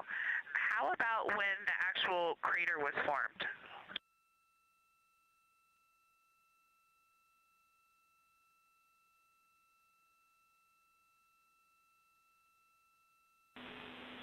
Yeah, we're going to get you an age for Oriental, and while we're getting that, Christina, can you, maybe you've heard the window team talk about the sort of contacts around Oriental, but because that material is so much younger, if anything pops out to you about physical relationship between that and surrounding terrain, we'd love to hear it.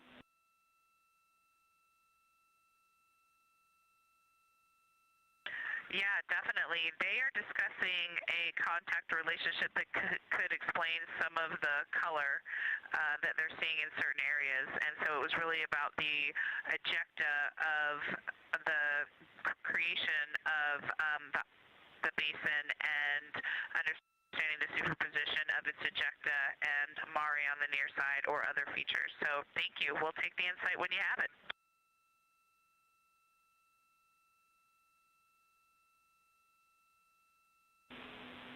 Thank you, Integrity. And I know Jenny wants to get to you with some topics, so I'll leave you with Oriental is 3.8 billion years old.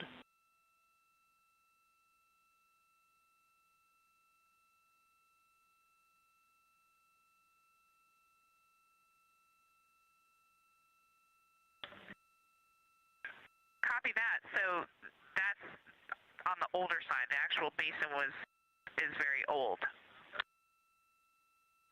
Correct, as is the case with a lot of mare. Typically the big basin formed and then the, volcanic eruption was able to punch through the crust where it was weakened by that basin formation.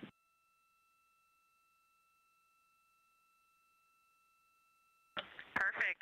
Tracking. Thank you.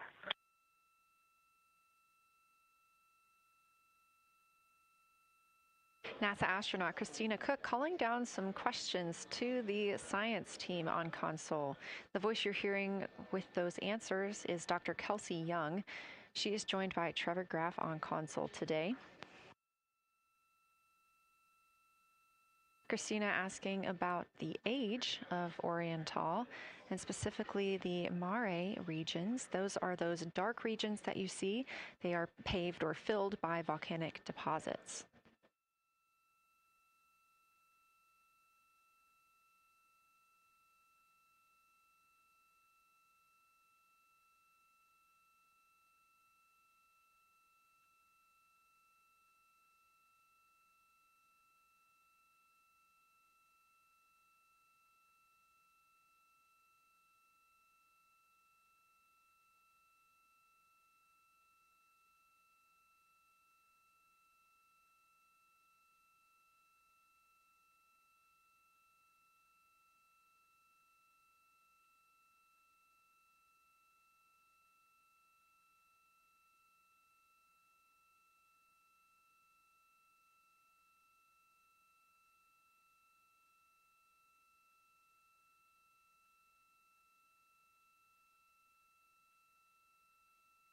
Better answer. Integrity, it's about time for a position swap at the window. So we will ask Reed and Jeremy to swap positions. And I'll remind you again about your SD cards. And Victor or Christina, I have one window task for the cabin team when you're ready.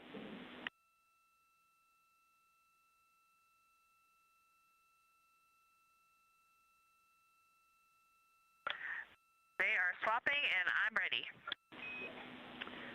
All right, Tina, we found a way that we can reinstall the shroud on the window. We understand it's pretty darn bright compared to everything that you're looking at. So in order to reinstall it, we will ask that you retrieve the condensation hose and you install it on a friction fit on the cabin air outlet port. That's right by one of your diffusers. You're going to point that little condensation hose such that the air is flowing over the window pane. Let me know when you're ready for the stowage location.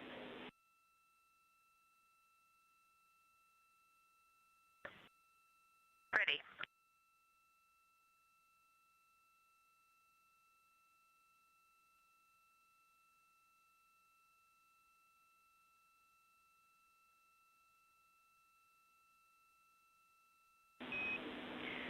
Christina, the hose is in locker A1. The crew has gotten a go to reinstall that window shroud they were using to block some of the earth shine. Copy. This view coming from inside the Orion spacecraft as the crew members are swapping windows, specifically Reed Wiseman and Jeremy Hansen.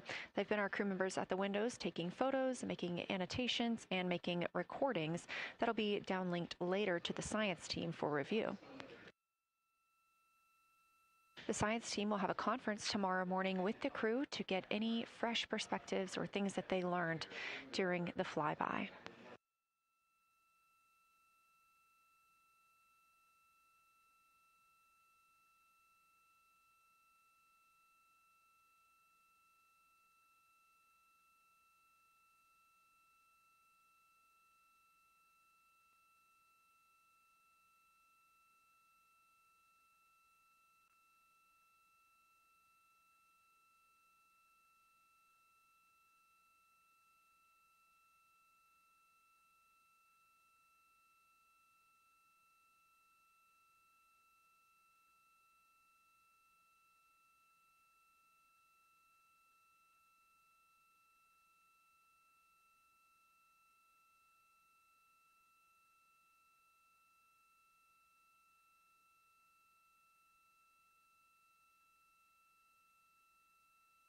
Again, we are now in the third of 5 observation blocks for the crew scheduled for today.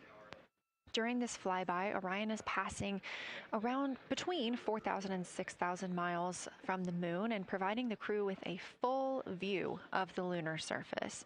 It's a higher vantage point and much farther than Apollo's lunar orbits on average. So from this view, astronauts can observe both the North and South Pole and large-scale geologic features in one single view.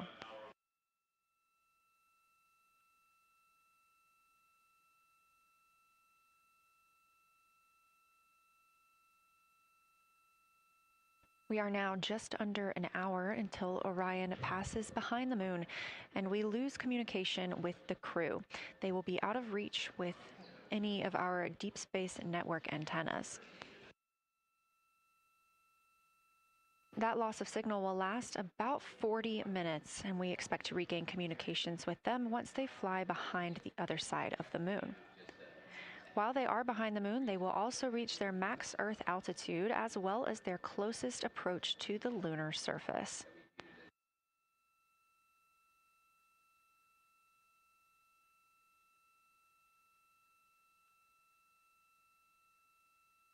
The view you have right now is a live stream from a camera on Orion's solar arrays. You are looking at a live view of the moon, and 4 people are inside that spacecraft taking pictures of it, telling us everything that they are seeing. The first humans to do so in over 50 years. They'll be sending those pictures down for all of us to enjoy, and of course, especially the science team, who are very excited for what they are learning today.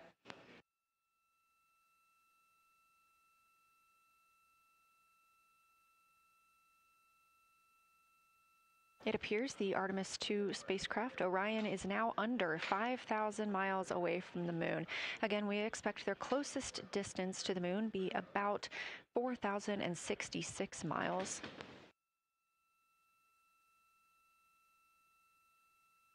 That is an estimate at this point, and we will make sure to share that closest approach distance once we receive it.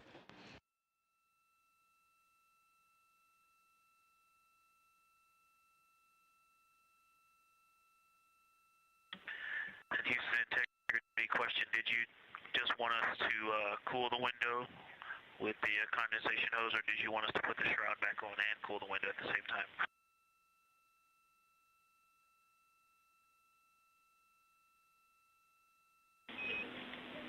Victor, we definitely want you to cool down the window with the condensation hose. It's crew preference whether you put the shroud back on. The hose will allow you to do that if it helps with your lunar flyby.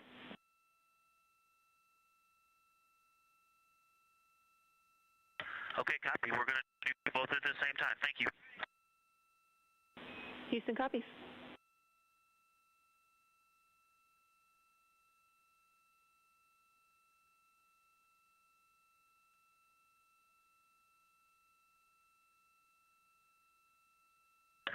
Houston, thank you for that suggestion. The cabin is darkened again, and that makes a big difference for the imagery. And for science, we are now seeing a half moon.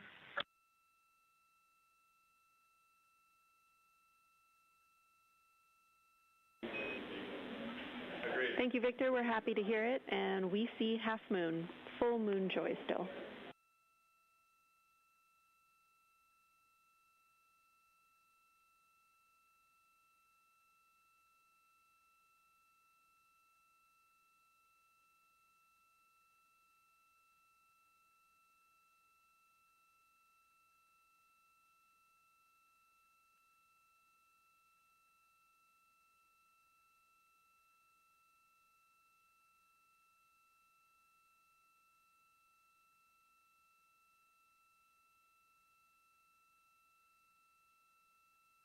Crew reporting from Orion that they are seeing half the moon, which is about what it looks like here from this view from the spacecraft.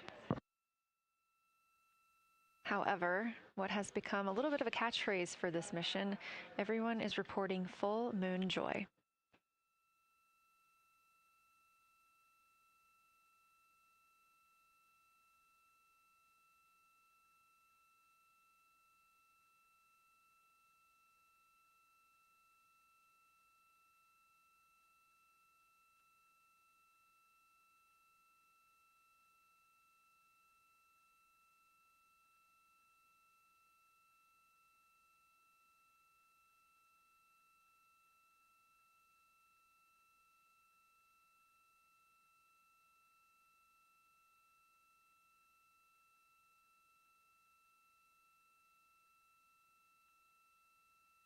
We are keeping up with which targets the crew is tracking through their lunar targeting package. They are just wrapping up their second. Science integrity, another observation the window team commented on and Christina and I discussed a bit is in Hertzsprung.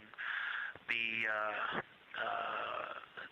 solid and intact crater is very smooth. If it were a dirt road, it's very hard packed, and then you go outside of it, and that outer crater, that's the one that is older. It is a little rougher and more jagged, and starts to get into more loose-looking terrain. And the smooth interior also causes the craters that are inside of the larger crater, the smaller craters, to have really sharp edges, sharp, distinct edges. And just a general comment on that area, Hertzsprung, that whole area, the average albedo there is darker. That is, I would say, 3. And the average albedo around Oriental and between Oriental and Ohm, excluding the wedge, the darker wedge, is more on the 6-7. And that they also seem to be different texturally. Christina described it earlier around Hertzsprung, and then from Hertzsprung toward Oriental, there appears to be a frozen, a rippling pond, but frozen, or like choppy waves when it's windy out, choppy water, and then it freezes instantly. That's the texture. If you walk down there barefoot, it looks like it would be hard on your feet, like lava. After it's cooled, it would be pokey. Except for right there in the center of Hertzsprung, it looks paved, like a paved road, nice and smooth.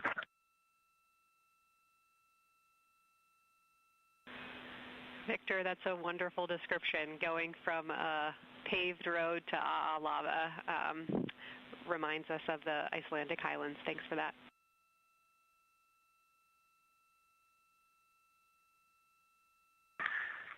And science, another in the interior of the very intact, the interior of the intact crater at Hertzsprung is albedo variation. I think I heard one of the window crew maybe say color variation, but definitely albedo variation. There's lighter patches and slightly darker patches. It's not swirling, it's just patchy. It just has spots that are lighter, and I would say a predominantly darker average area. Great descriptions, Victor. Thanks. Not swirly, just patchy is really helpful for us.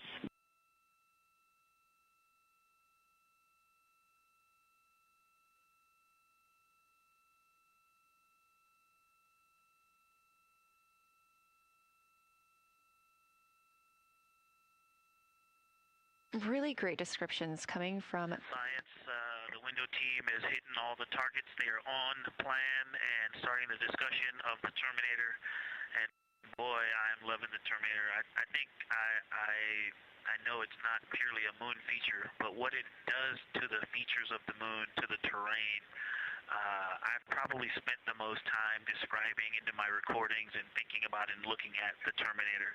There's just so much magic in the Terminator. The islands of light, the valleys that would look like black holes. You'd fall straight to the center of the moon if you stepped in some of those. It's just so visually captivating that the Terminator is the most striking thing that I've seen so far. We've been loving your evocative descriptions, Victor. You really are bringing us along with you, and we're following along with visualizations that pale in comparison to your descriptions. Thanks.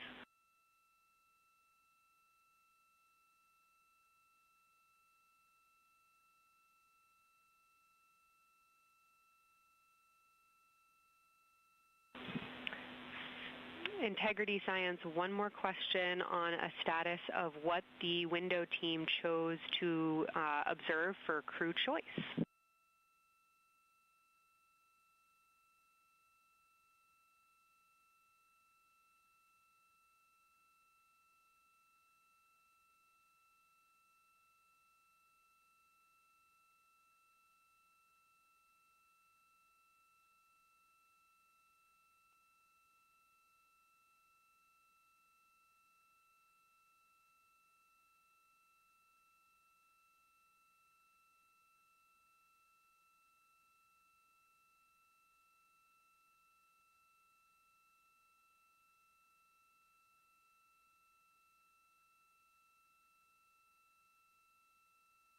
Window 2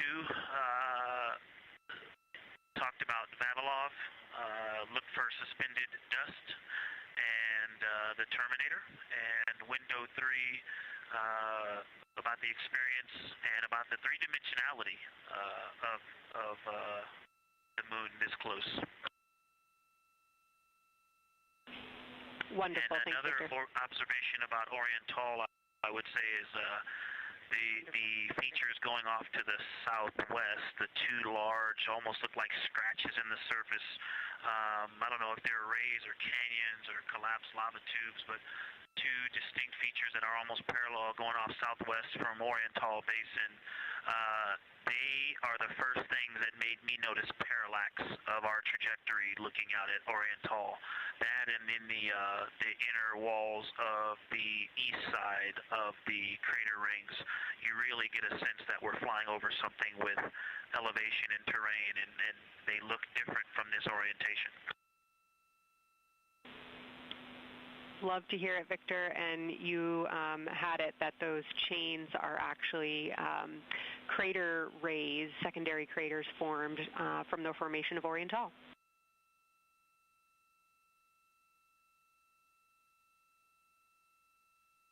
Yeah, speaking of crater rays, the crater rays that are going off to the northwest,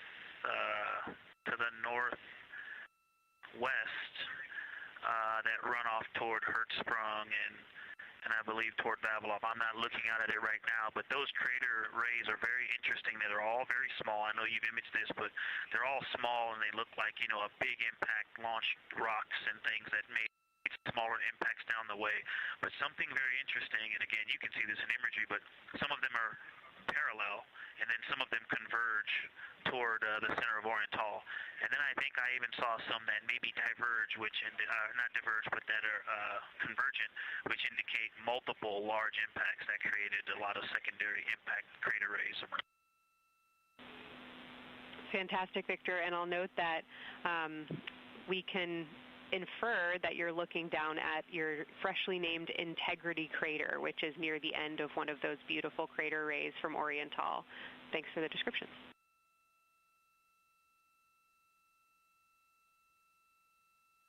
Yeah, you're welcome. And Integrity is easily identifiable with the naked eye from this point.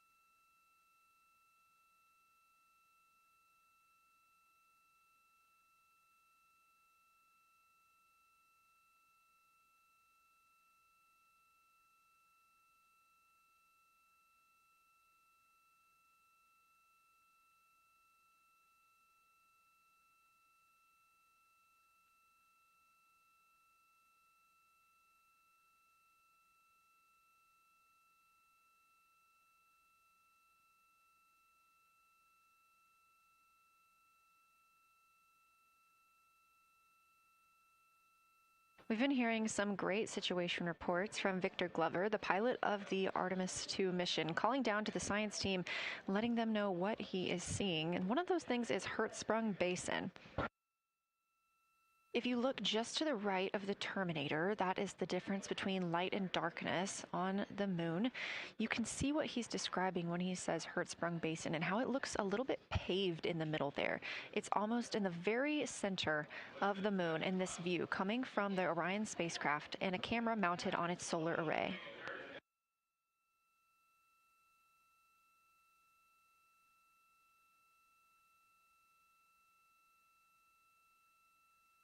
We are now 4 days, 23 hours, and 23 minutes into the flight of Artemis II, and we are standing by for their lunar loss of signal in about 43 minutes. Again, the spacecraft will fly behind the moon, and during that time, we won't have communication with them.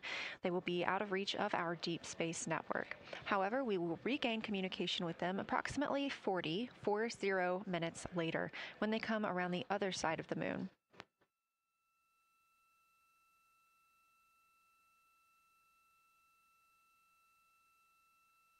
The crew aboard the spacecraft are currently discussing the Terminator, that difference between day and night. The science team is interested in learning about the topography and the color of the lunar surface, and it's already been very interesting to hear that they have seen colors like greens and browns while looking at the moon. Some of the questions that they are hoping the crew will discuss are how do the quantities and sizes of craters and mountains vary along the terminator, and they are looking for the crew to describe the topography of features along or near the terminator. They're also looking for more information on any color or tone variations, and they're hoping that the crew will take images to illustrate their findings. Glover reported earlier that the crew has missed none of their targets when they are photographing at the window. We aren't hearing the conversations that the crew is having right now, but these are being recorded to their personal computer devices. We have a few minutes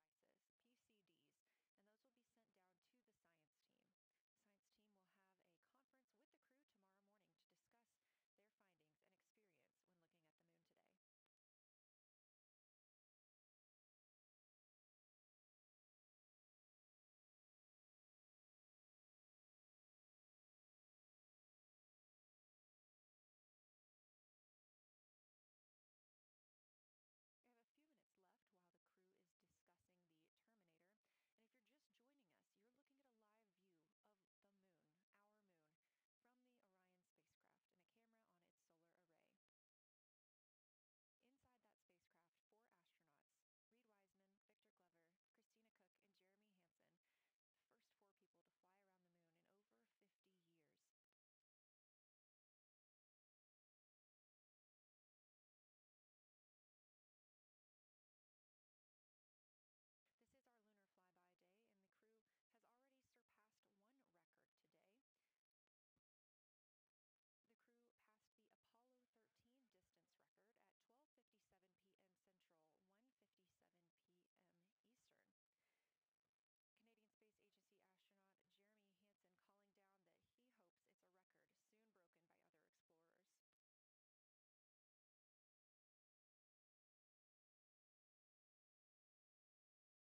is our nearest celestial neighbor, orbiting Earth at less than 250,000 miles on average. When our astronauts venture there for future Artemis missions, they'll target landing sites near the lunar South Pole. There, ancient rocks, minerals, and trapped water ice will not only provide resources for human explorers, but they may also contain clues to the formation and evolution of our planet and the solar system. Let's learn more about the lunar South Pole with this video featuring Dr. Kelsey Young, Artemis Science Flight Operations Lead. We learned a lot from the Apollo samples, but we still have a lot left to learn about the moon. The Apollo missions visited only a pretty narrow swath of the moon. All the missions were concentrated near the near-side equator. Really interesting and really critical insights were unlocked with the Apollo samples, but we have so many questions still to answer about the moon and the evolution of the moon. And liftoff of Artemis I. We rise together, back to the moon and beyond. NASA's Artemis missions are NASA's plan to send people to the surface of the moon.